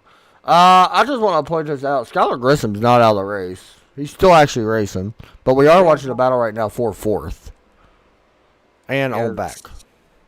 Yes, the 22 of Ballesteros, a little bit of a block thrown there by Pemberton. Comes back up. We gotta be a little bit careful. You can't really see much. You gotta rely a lot on that spotter. As Derek getting pretty much sideways, he's like, I could drift too. Yeah, he's sliding bad now though. Drew really cut him a break right there. You don't be surprised we see Derek just let him go. Drew cut him a big break going into that corner. He lifted a lot while Derek was getting sideways and let him correct it. So he did. It's very hard to run, especially in these cars, to run. Yeah. Side by side through the tunnel turn. Watch that outside wall, and that's why. That outside wall we already seen. Very deadly, of course. Yeah, we've seen. What was it? Bando's gotten in that wall. I don't want to say Skylar's gotten into it, but that's where he lost it at. Oh no, he didn't get into the wall there. He got it everything else. By the way, Jacob. Somebody else smacked that wall. Was it Pena?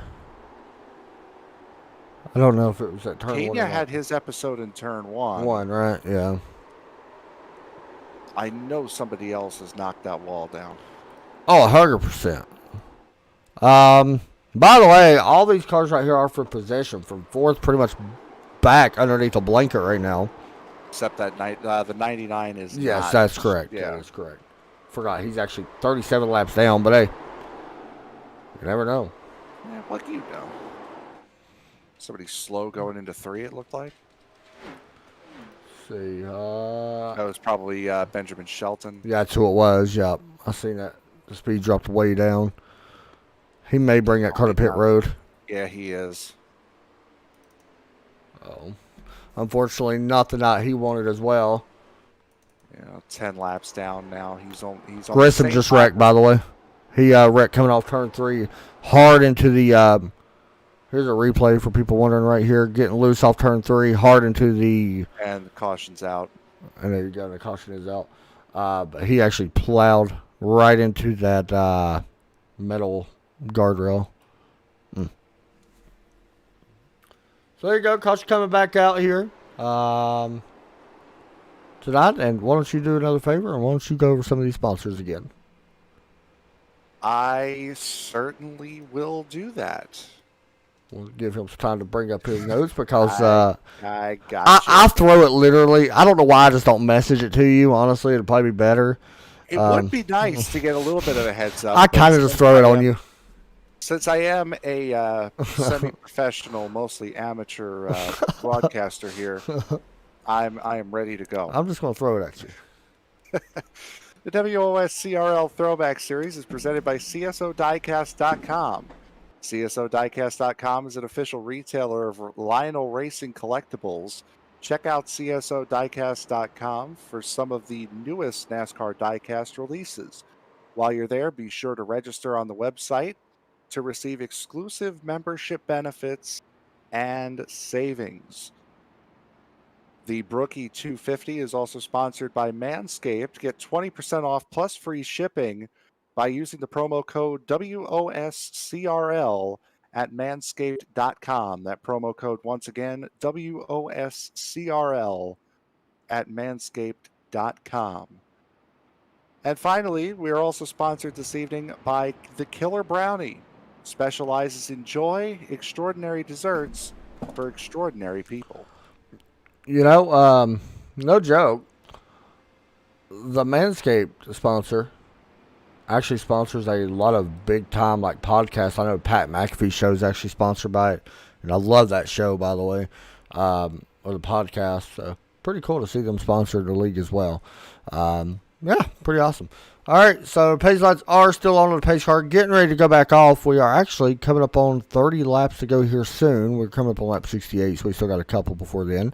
Pit road looks like it's getting ready to be busy. I would assume, yep, here they come. This is the final pit stop, correct? It could be. Could be, depending upon how long the next green flag run is. I think if my if my numbers are correct, I believe this is going to. I believe they still have one more set left here, so they still have a chance. Well, I can tell you Make something else another that's pit stop interesting. here. We got people staying out. Oh boy. And we already know one of them staying out. Drew Ballesteros stayed out. Derek Pemberton stayed out. Josh Pena staying out. And Bobby Patrica staying out. I think Lewis and Stouffer took 2 tires. Actually, they got down really quick, didn't they? Yes, they I did take believe- 2. They did take 2. 10.3 and 12.0 was the stop. So, definitely a 2-tire stop. I don't even see the right side of Lewis's car go up. He might have taken gas only. Yeah, that's a pretty quick stop, wasn't it? Let me actually see if I can go back. Unless that was glitching out a little bit on my screen. I'm Didn't back look like now. he- Yeah, he did not take tires. Yeah, he took fill only. I just went back and checked. So, interesting there. I'm looking at it now. His car is bouncing a little bit, but Interesting. he might have taken 2 there. Might just be a glitch on the. Well, you know, it's pretty interesting because this is where the whole tire strategy came in, which is why we may have seen guys stay out, because you only got 4 sets, including the ones you start on, so 5. We're getting pretty long green flag runs, but they're coming at weird times. So it's like, do you want to come down after like 15 or 20 laps? I mean, You know, I would have to assume Lewis took 2. I would have. you would think so. I mean, 10.8 seconds seems like a long time just for. Yeah, but Stouffer was in the pits just as long, and he took 2. So I couldn't see at this stage going gas only. The big wreck that you were, Ben, was caused by, well, I hate to call him out, but Skylar Grissom. He just got loose in turn 2 is what caused it. Ben Shelton will actually be at the All-Star race. Awesome. Well, I'm trying to find out some iRacing guys that's going to be there. That'd be cool to meet up. Guys. Oh, Lawrence. That's who it was. Lawrence, yeah. That's who it was. Lawrence, thank you for that. For the record, you guys watched me knock that wall down. Thank you, Yeah. Lawrence. Appreciate it. Yeah, that's. At least he was honest. I mean, you got to give him that. Skylar Talent.exe has stopped working. Yeah. Had that happen quite a few times. It's my favorite explanation for why I wrecked. It has to be from Carl Edwards. What's that? I think something broke. I think it was traction. Oh, God. To me, that was just so good. That sounds like something I would say every time I wreck, which is quite a bit. You know, I got over 1,000 starts on iRacing. I don't want to talk about the wins. Oh boy. Well, we're going to skip that. I actually just the C fixed at Chicagoland. I got my first win in Really? months. Awesome. And it felt so good. It does. Because you really, you know, even like real racing, you don't really know when that next win can come. Yep. You know, like I won the Daytona 500 this year. That was my last win. Oh, there you go. So that was pretty awesome. But it took me months before my last win before that. So you never really know. quick here as the pace car ducks off.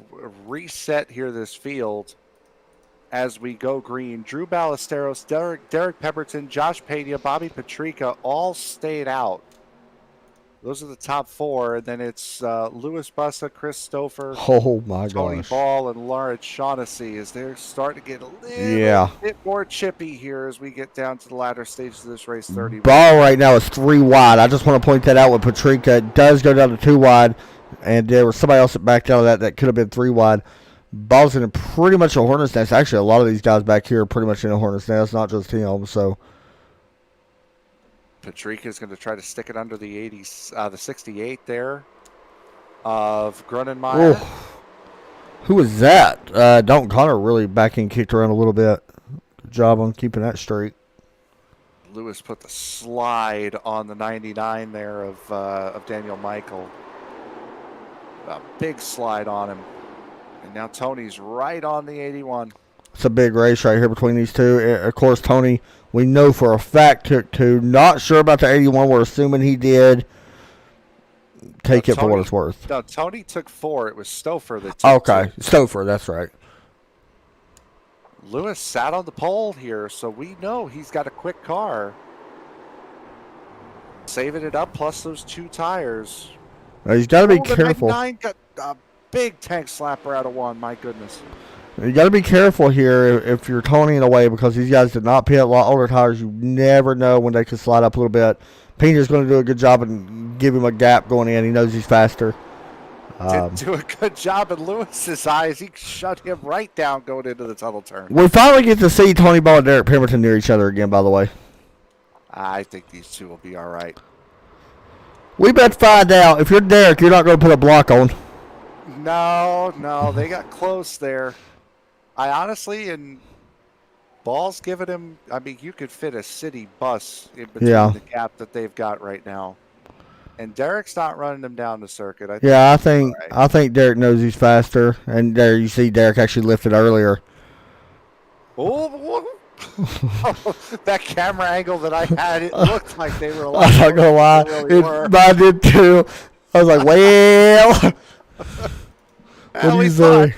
What do you say? Thinking on our part. I'm not going to lie. If that would have happened, I probably wouldn't have said anything.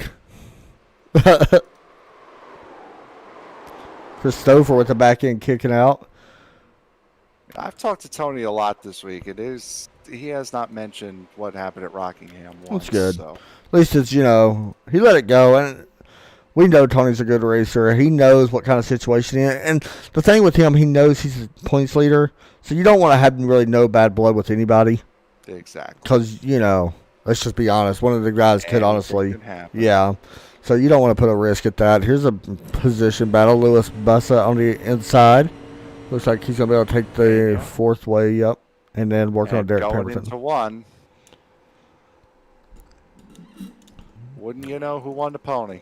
Well, there you go. Tony Ball. 4 tires, no tires. I think 4 tires is going to win that battle. Yeah, now here's what's interesting. We're not 100% sure how many sets he has left.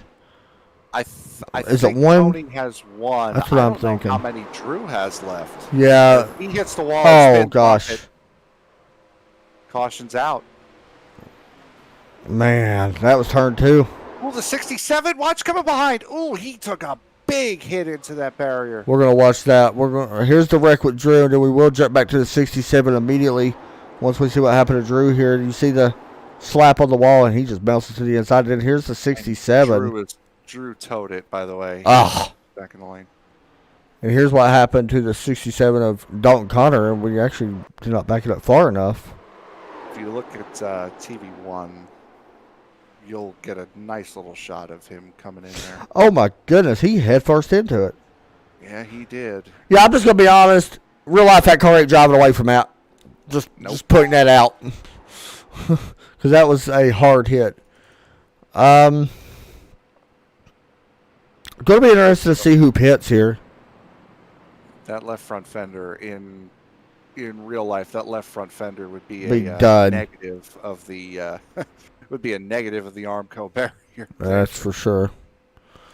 So we are up on, we're coming to 26 to go. Dalton Connor looks like he is out of the car, unfortunately. Luke Dort is on pit road as well. I don't know if pit road was closed. I thought it was actually closed, but it may have been open last time by. Yeah, Dalton Connor has disconnected. Calvin Ross also out of this race. So there you go. And that's the thing with these races, man. These cars are, I don't want to call them unpredictable, but sometimes it feels like it. And they're certainly fragile as well. These things do not take contact all that well. Pit road open, and Tony Ball is actually. Yeah, I was going to say, I couldn't imagine Tony coming in. Derek staying out as well. He played a little game there, faking like he was coming to pit road. See, like, honestly, if I'm Derek, if I got 4 tires, that might be the time you come down. From the look of that, and I want to see this from Lewis's cam here. I'm not sure if Lewis didn't want to stay out, and oh no, he was behind never mind. It's interesting. The reason why I find it interesting because like, is there going to be enough gas on the 82, the 8 car, as well as the 90 car? Derek's got 22 laps. Pena has 18. Patricia has 18 as well. Is there enough more fuel? cautions, I think we'll be all right. Yeah, if you get one more, I think you're going to come back down if you're them for sure. Either way, we'll take a break, guys. Be right back when we get ready to go back green.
Welcome back here to the WOSCRL. You are watching Pocono the Brookie 250.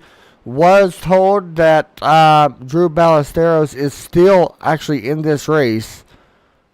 Dalton Connor has retired. There was somebody else. Do you remember who it was?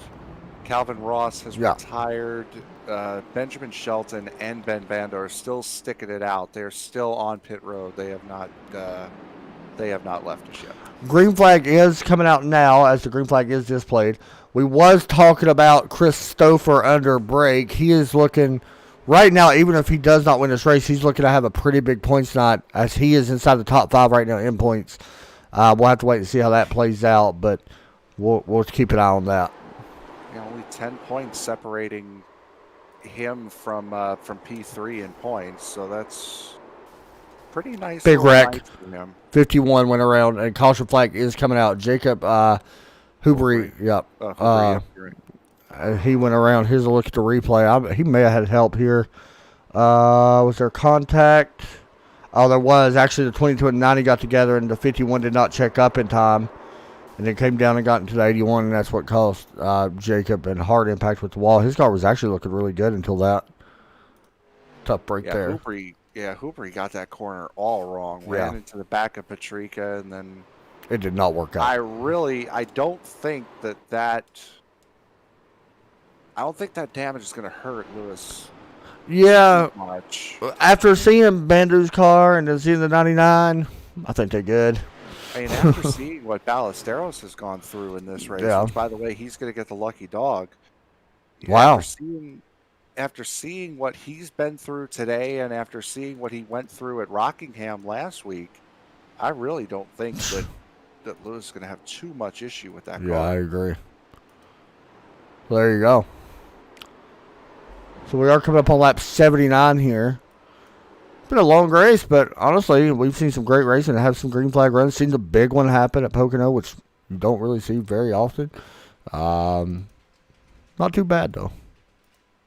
Yeah, no, it's been it's been an action-packed race. There's been a lot of little battles going around, and of course, we've had the big moments, and cautions breeding cautions is kind of the stage of the race that we're in right now.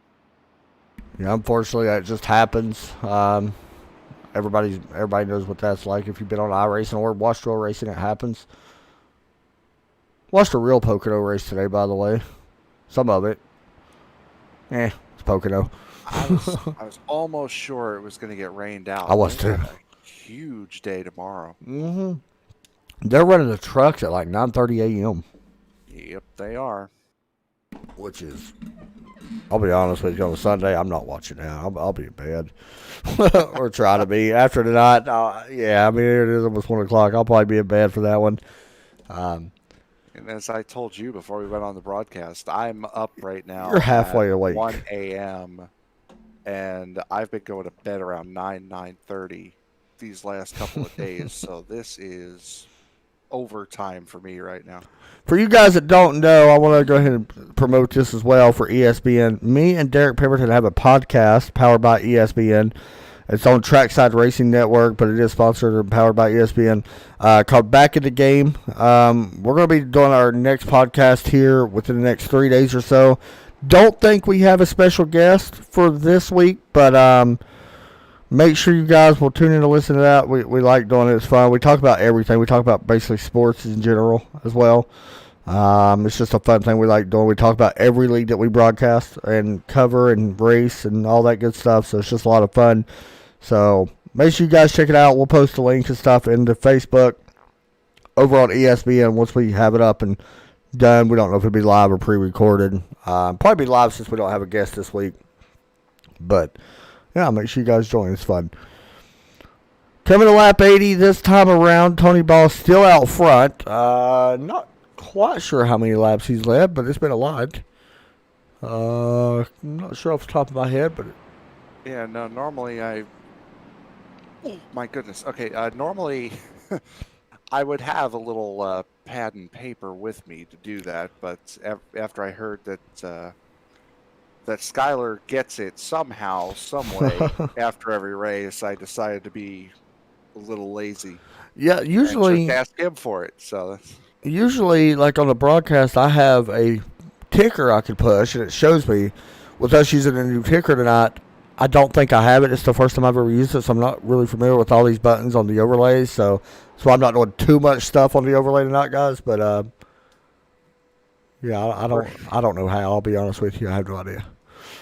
we're 80 laps in, and I completely forgot that I needed that little pad and paper to calculate the lead changes, the caution laps, and Usually I have that too, but I don't have that either. God, Yep. I'm an idiot. Actually, wait a minute. Oh, nope, that ain't it. I lied. That just means I got to watch this whole thing again tomorrow. Well, best of luck to you. Actually, you know what? You could get the lead changes without even going on and watching I it. hope so. You can. After the race in the league sessions, you could go to this league, click the results, and it shows you how many cautions, how many lead changes, and how many laps that Tony actually ran. I forgot about that. You are an absolute legend. Hey. Because I'm going to be honest, I like my broadcast. I think they look good. I never watch my broadcast back most of the time. I just get feedback from drivers. I hate hearing my voice. Yeah, So, it's hard for me yeah. to also. Yeah, It really is. I'm just not a fan of my hillbilly accent, so, you know. But, yeah, that's the best way to do it. I'll tell you what, Jim Ross made one hell of a career with a Southern accent. I'll tell You're you. not lying about that. One of the best announcers of all time. Hands down. I'm actually trying to... Well, I guess it won't let me on that either. I guess I better not mess with too much of this because I'll break it. Yeah, let's. Alright, so here we go. We are getting ready to go back green. I'm over here messing with the ticker, trying to figure out how to do stuff, and it's probably not a good idea to do so right now. But we are ready to go back green here in just a moment as we work through turns. What is this, turn 2? Turn 3? I forgot where we are. I've done that so many times in past broadcasts because the turns look the same, similar, and I just have no idea where I am on track. All right, here we go. Pace car is dropping in. Green flag is set to come back out, and there we go. Green flag is back out in the air here from Pocono. 20 laps to go once we hit the line. And there you go. 20 laps to go now. Right now, the biggest battle is going to be for the second position. Chris Stouffer and actually Josh Pena. How about that? Josh did a good job. It's a guy who almost got T-boned about 30 laps. Wrecking behind. Skylar Grissom. Goodness. And caution's going to come out. And Skylar's actually, well, he went around. He just straight up towed. Yeah, He's had enough. It. Here's a Nicholas look. Post right in the 6. Yes. Oh, yeah, that's where, yeah. And actually the 22 got some of it, too, of Drew Ballesteros. On his own, and around he went. All right, guys, we'll take a break because it's been a long broadcast. We're going to take a break and be right back after this quick break. Yeah.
All right, guys, welcome back to Pocono, the Brookie 250.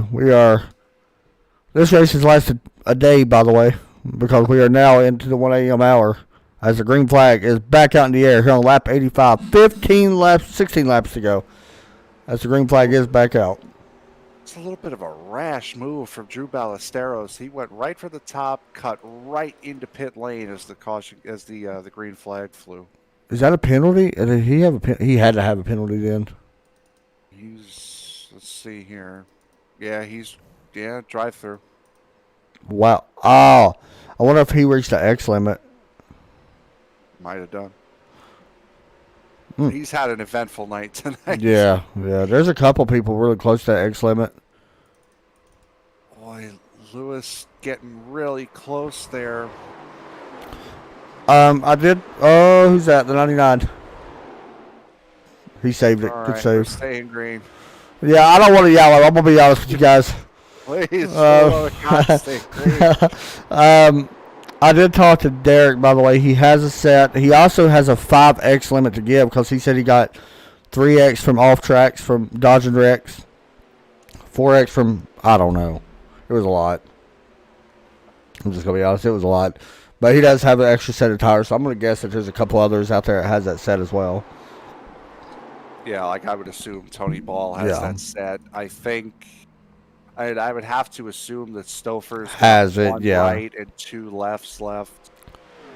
Pena, I would guess Pena's probably got his, a whole set left, I would guess. Caution's out.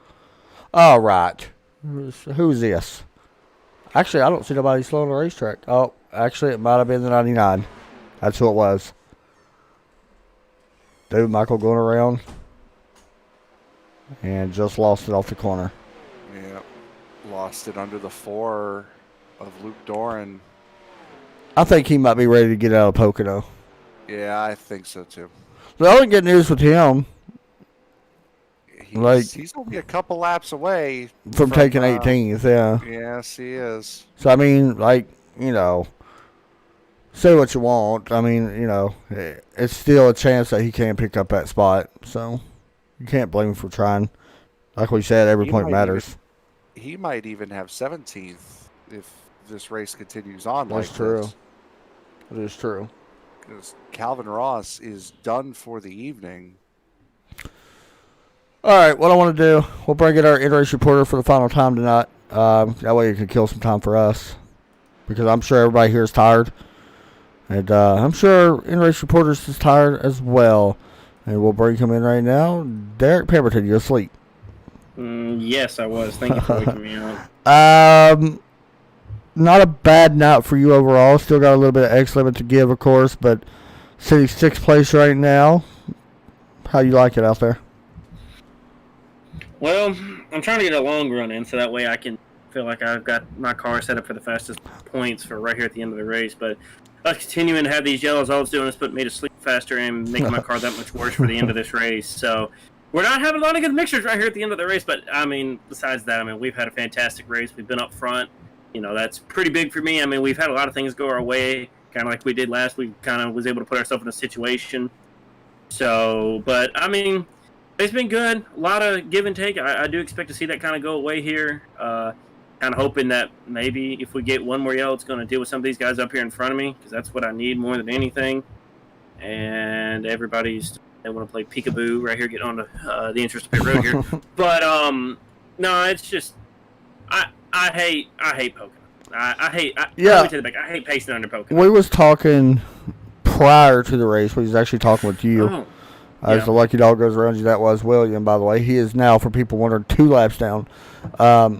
But we was talking prior to the race. You was not practicing that good, and you said you wasn't really sure.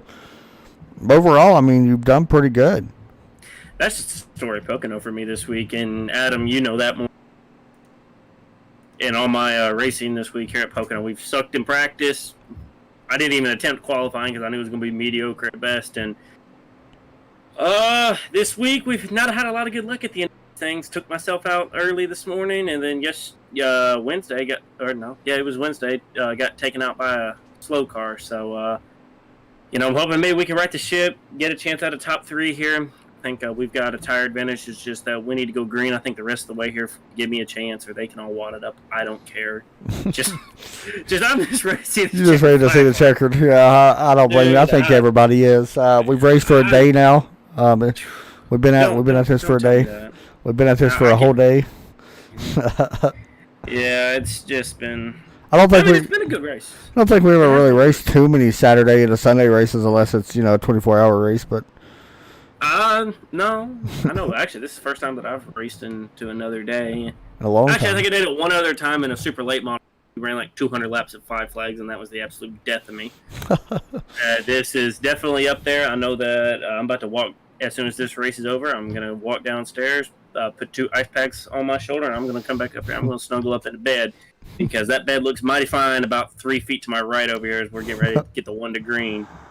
But no, it's man, I don't see how y'all are doing this because I mean the only thing keeping me awake is knowing that I still got to turn this wheel extremely hard, about 100 more times before we even get to the checker flag. So I know for y'all this is rough. For sure, man. Hey, you want to give shout outs or anything like that? You've been a good interrace reporter, even though we haven't really talked to you too much because we did have them long green flag runs. Yeah. Once again, gotta thank everybody at Overtake. We're starting to kind of figure things out here in the AU pit. Slowly but surely, we're starting to figure things out, and it's been kind of fun to kind of be up front in some races. So hopefully, we can continue to have this transition going to the front. Besides that, I gotta thank Raise Energy, always being on board now. Which, by the way, speaking of Raise Energy, oh god, I went to my local academy. And they had them in there. So check your gas stations, check Academy, check Gander Outdoors. They're out there. So definitely pick you up. I know my favorite is the Baja Energy, which is basically Baja Blast. And they have one that is a sour gummy worm, which you wouldn't think would be all that good. It's actually pretty good. And also Galaxy Blast.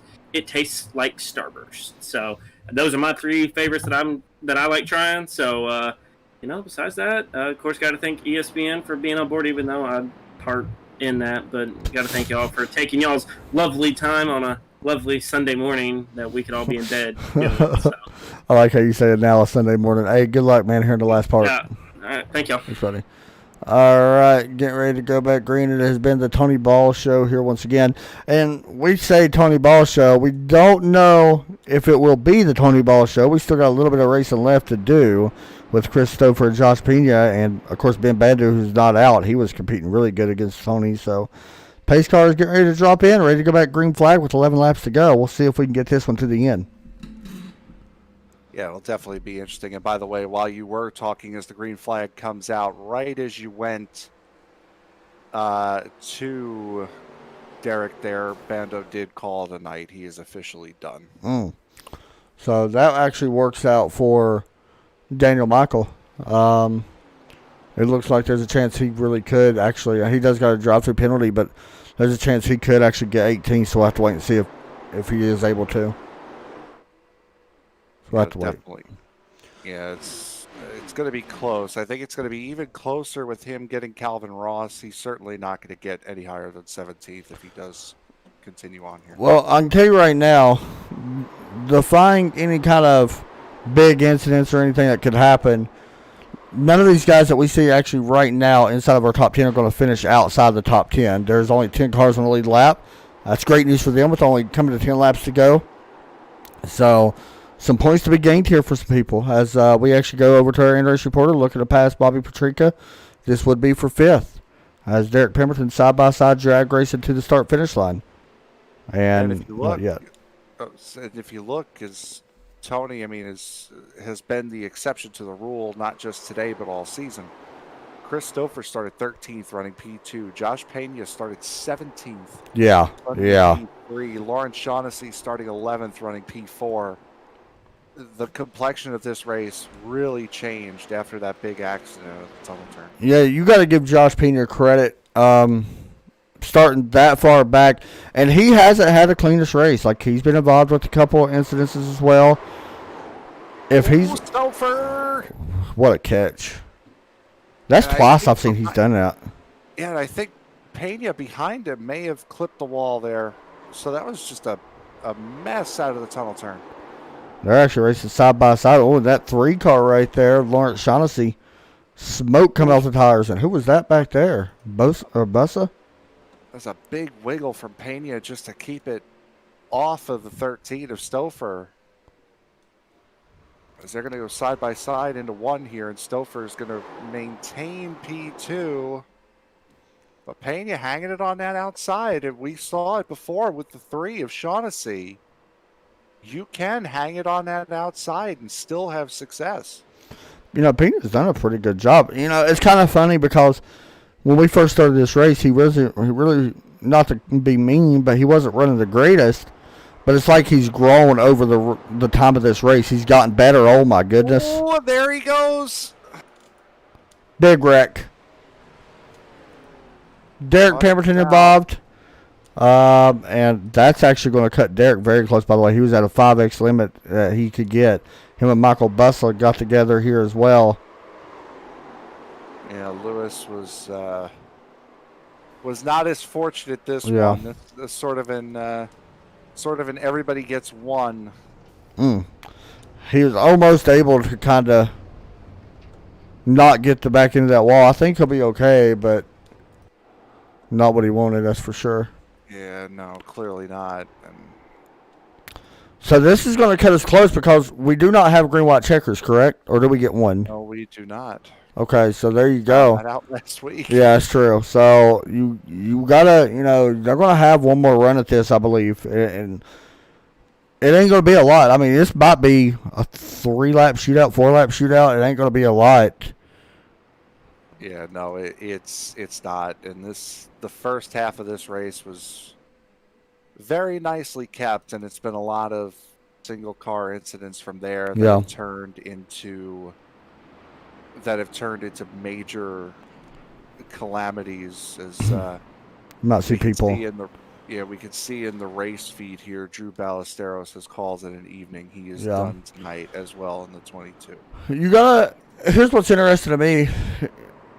I don't think if you're inside the top 5, Lewis. Oh, did he just call it quits too? Yeah, Lewis has called tonight as well. He's done after that incident. Dang. Well, I hate to say it, Derek, but if I'm Derek, I'm coming down pit road. Like, you got nothing to lose. You're not going to fall any further back than 8th. Yeah. And Tony might come down.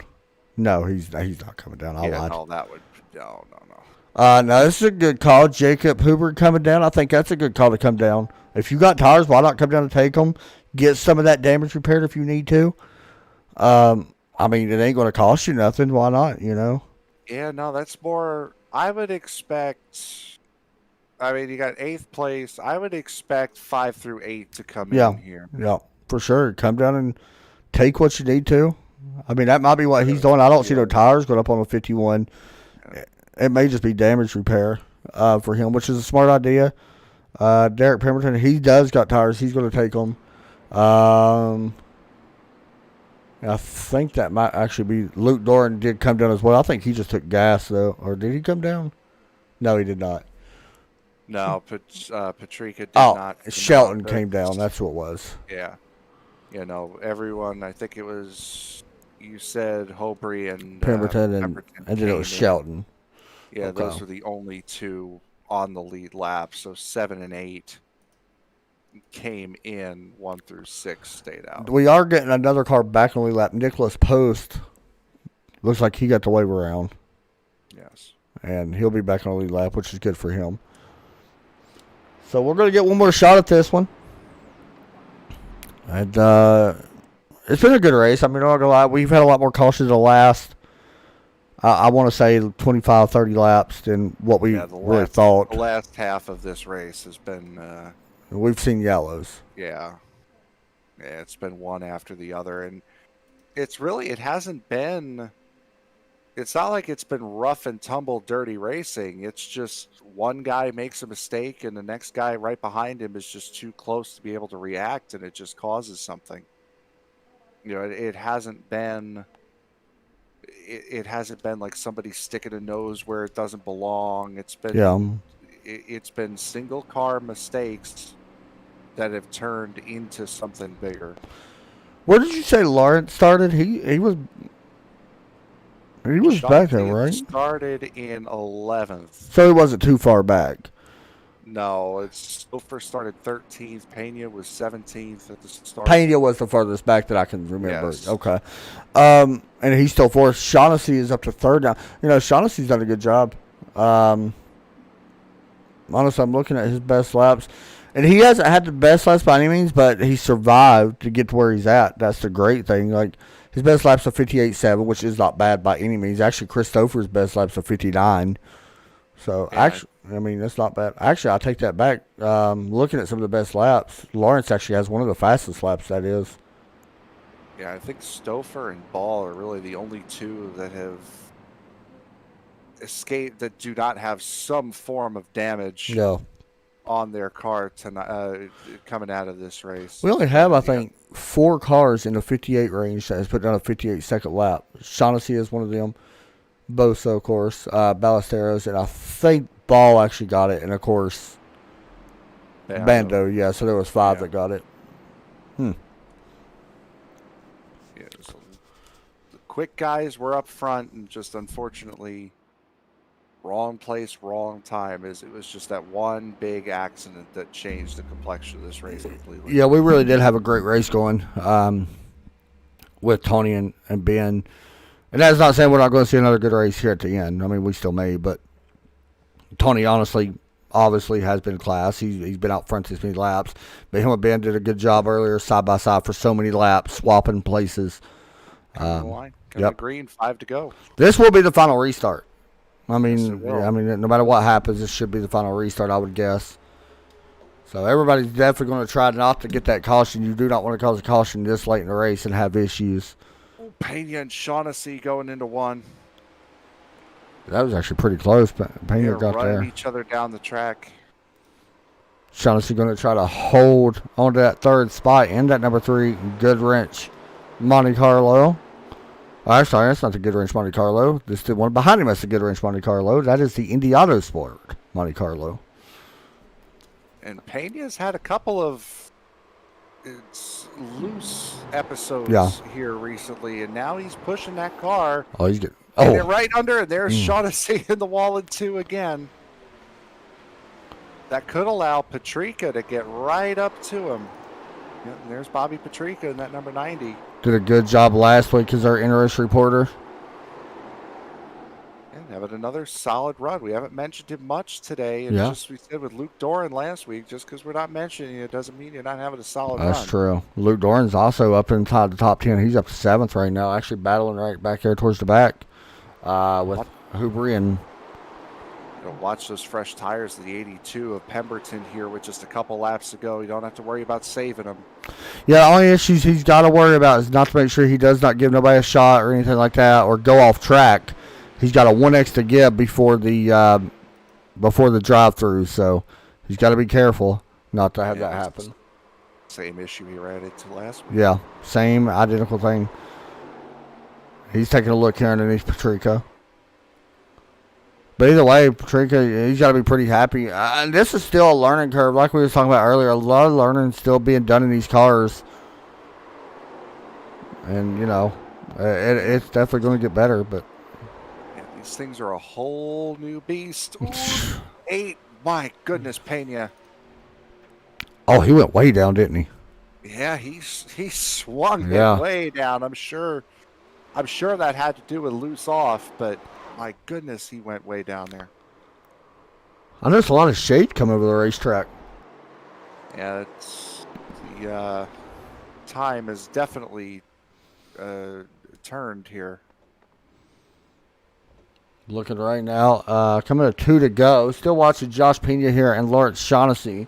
3rd and 4th right now. They are pretty much our closest battles at the moment. Bobby Patrica and Derek Pemberton a little bit further back behind these two. But everybody else pretty much spaced out. So we're kind of watching the battle here for 3rd as Lawrence is going to try to get a run here. I think everyone's spaced out and just trying To make their it to best the to end. hold it straight. Yes. Here comes There Shaughnessy. Oh, what's... Wow, Pena's going into the pits. I bet that's a black flag. I bet he got a black flag when he hit that wall. It might have done. I bet you it was, because if I'm not mistaken, that's a drive-through penalty, and you get 3 laps to serve it, and we know the race is coming to an end, so he basically has to serve it now. See, he's coming in. Yeah. He's actually swinging out into the fast lane. That was a drive-through penalty. The good news is it does cost him a chance at a top 3 spot. The good news is he's still getting a top 10, but it's not as good. It's not as good as a podium. Let's just be honest. So Tony Ball, Chris Stouffer, and now Lawrence Shaughnessy up inside the top 3. And we are coming to the white flag to go next time by at the stripe as long as the yellow don't come out. Well, we'll hit the white flag no matter what happens because there is not next good flag checker. is ending this race here. Yes, sir. So there's the white flag being displayed. Finally, I might add.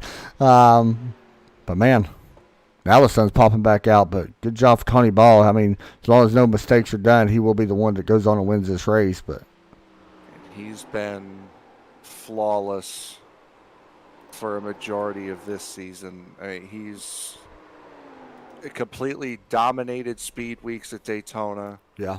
Led 109 laps of 165 at Rockingham last week. Could have, maybe should have won. That's, quotations around that. And just going through, he's led 184 of 165 laps this season going into this event, and he's going to add, I would have to assume, at least 50 to that total as he comes out of quarter number 3. Tony Ball in the number 84 Gatorade machine takes the victory here at Pocono Raceway. Chris Stouffer comes home second. Shaughnessy third. Derek Pemberton just couldn't quite catch up to Shaughnessy. He'll come home fourth. Bobby Patrica rounds out the top 5. Luke Doran did a pretty good job bringing it home in 6th with Jacob Hooper. Nicholas Poston, a Josh Pena after that penalty, and then William in the 68 going to finish in 10th. So there you go with the top 10. As I like that on my end, but we're going to go ahead right now. We're going to talk to our race winner, Tony Ball, here tonight, getting a win after probably a much-needed win after what happened last week. But either way, putting it in victory lane here at Pocono. Tony, you got us up in the booth? Yeah, I got you. Man, a long race. Let's just be honest. We know it was a long race. Everybody here knows it's a long race, but you had some fun racing out there tonight, especially with Ben early on in this one. And then from there, it was pretty much lights out for you. I'll tell you that it seems like so long ago, but that racing I had side by side with Ben there was some of the funnest racing I've had on iRacing. That was super fun. I was really upset with him that I saw him hit the wall there because I felt like we were going to have in general, good finish between us. But otherwise, it was pretty good beginning of the race, pretty good race. Yeah, and the point situation, you only came in here with a 1-point lead. So, and there's still a lot of racing left. Let's just be honest. It's still early on in the season. This does help. Are you already thinking about points knowing that this is not a chase? It's just straight up points racing. Are you thinking about that a little bit? Oh yeah, I've been thinking about it since Daytona. I'm out here points racing. If I can't bring home the W, I'm trying to get it in the top 5 every week. Points are just so important. For sure on that. Well, Frank, you got any questions for our winner tonight? What did you pretty much know the race is in the bag after you saw the entirety of your competition either backwards or sideways coming out of the tunnel turn? Yeah, that big one I kind of was like, well, the only one who's got me is Lewis there, and he ended up getting involved in something, so that was a little disappointing, but good to take home the W for sure. Well, man, you want to give shout-outs or anything like that? Yeah, I actually would. I think Derek's excuse last week for wrecking me is complete BS. Just because you get ran like that in other leagues does not mean you run me like that. I'm faster. Get out of the way. Otherwise, shout out to all my teammates. Love you guys. Thanks for the support. Shout out YouTube chat. I know you guys hate me. I'm leading every race. See you guys next week in the lead. Hey, good job, man. There you go. There's a word. Hey, at least we finally got a response on that. So, hey, there you go. It's that is rapidly turning into Kyle Ball. Next up, we got Chris Stouffer with us in the booth. Chris finishing a great place second finish that. Chris, you got a copy? Yeah, I got you. Finish at second, man, and not a bad night for points. It definitely is going to help you there. Talk us through your night. This was a long race. I missed it in qualifying to start the race, so started back in the field a little bit and made my way up front pretty quickly.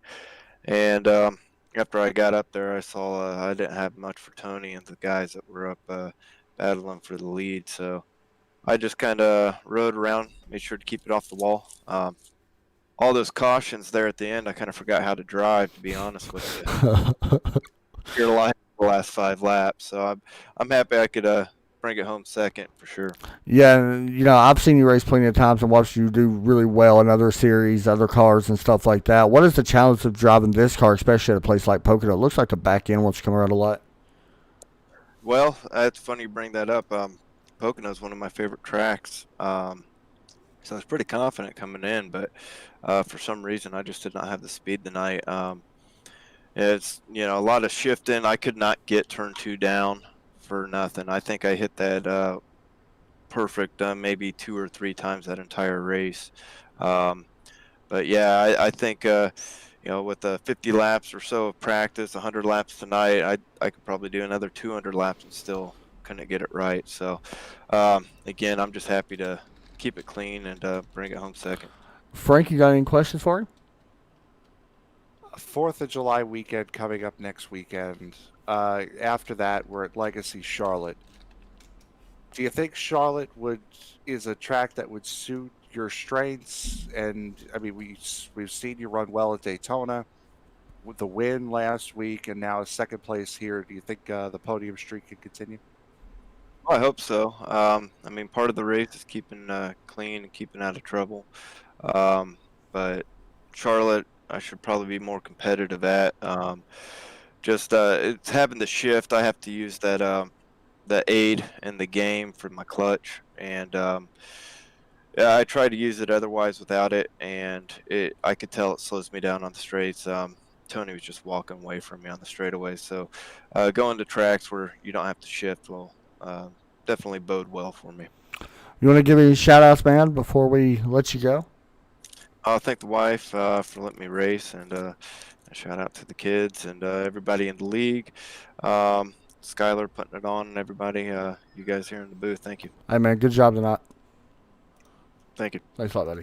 Next up, we got 3rd place, Lawrence Shaughnessy picking up a good 3rd place here tonight. Lawrence, it's Adam and Frank up in the booth. You got us?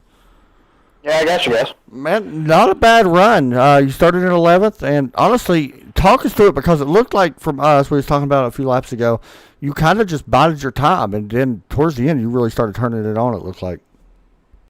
Well, I was just kind of riding around at the back there early in the race. I knocked the wall down out of 2 about 3 or 4 times. Y'all only caught one of them, but just about every yellow I was putting on this thing. Yeah. Oh, I'm sorry. No, you're good. Just kind of just rode around and found myself in a good spot. Took 4 tires when Tony went down that last stop. Started right behind him and just kind of shuffled my way up through the field. I think I would have had something for Chris.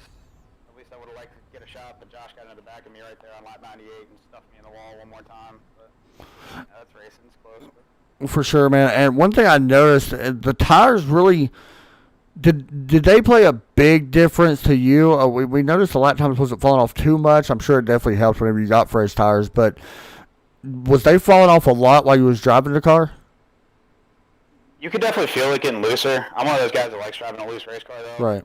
All my A opens, I like the car sliding around, and guys are scared to run around me because I'm drifting the thing around the track most of the time. But yeah, I like a loose race car, so it didn't really bother me a whole lot. I found some speed in turn 2, backing the corner up and getting that downshift pretty good and really nailing it. After those 20 lap runs or so, though, it gets a little squirrely coming off, and that's when you guys see me hit the wall. But this car take damage pretty good, so I can't complain about it. It was a fun race. It does do that. Frank, any questions for our 3rd place finisher? Yeah, you certainly did have an eventful race. Is there anything you could take away from a race like this, knowing how difficult the race was for you, getting involved in a couple of accidents, and still coming home P3? Yeah, definitely. It's worth going and get damage fixed in this car. It's not like the glass cannons that the top 3 NASCAR series are. This thing, you can beat the crap out of it. You saw that with Drew and Derek up there with a whole bunch of damage, running pretty well all night.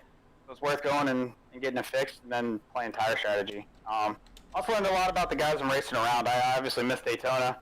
and had some trouble at Rockingham early on that I never could really get in that race. So this is the first time I really had a chance to compete. I learned how some guys are wanting to race, and they'll be getting that back from me. And I'm one of those guys. I'll race you clean if you race me clean, but if you want to race me hard, I'm going to race the crap out of you. So. I honestly love it. Old school racing with old school tempers. It's not really tempers, but just some moves I didn't think were really the smartest, sure. especially really early in the race. But these guys will get it back, and it's all good. For sure, man. Hey, shout outs and all that you want to give out? Yeah, shout out to the guys back at Indy Autosport. Really fun team. Race with those guys pretty much every night.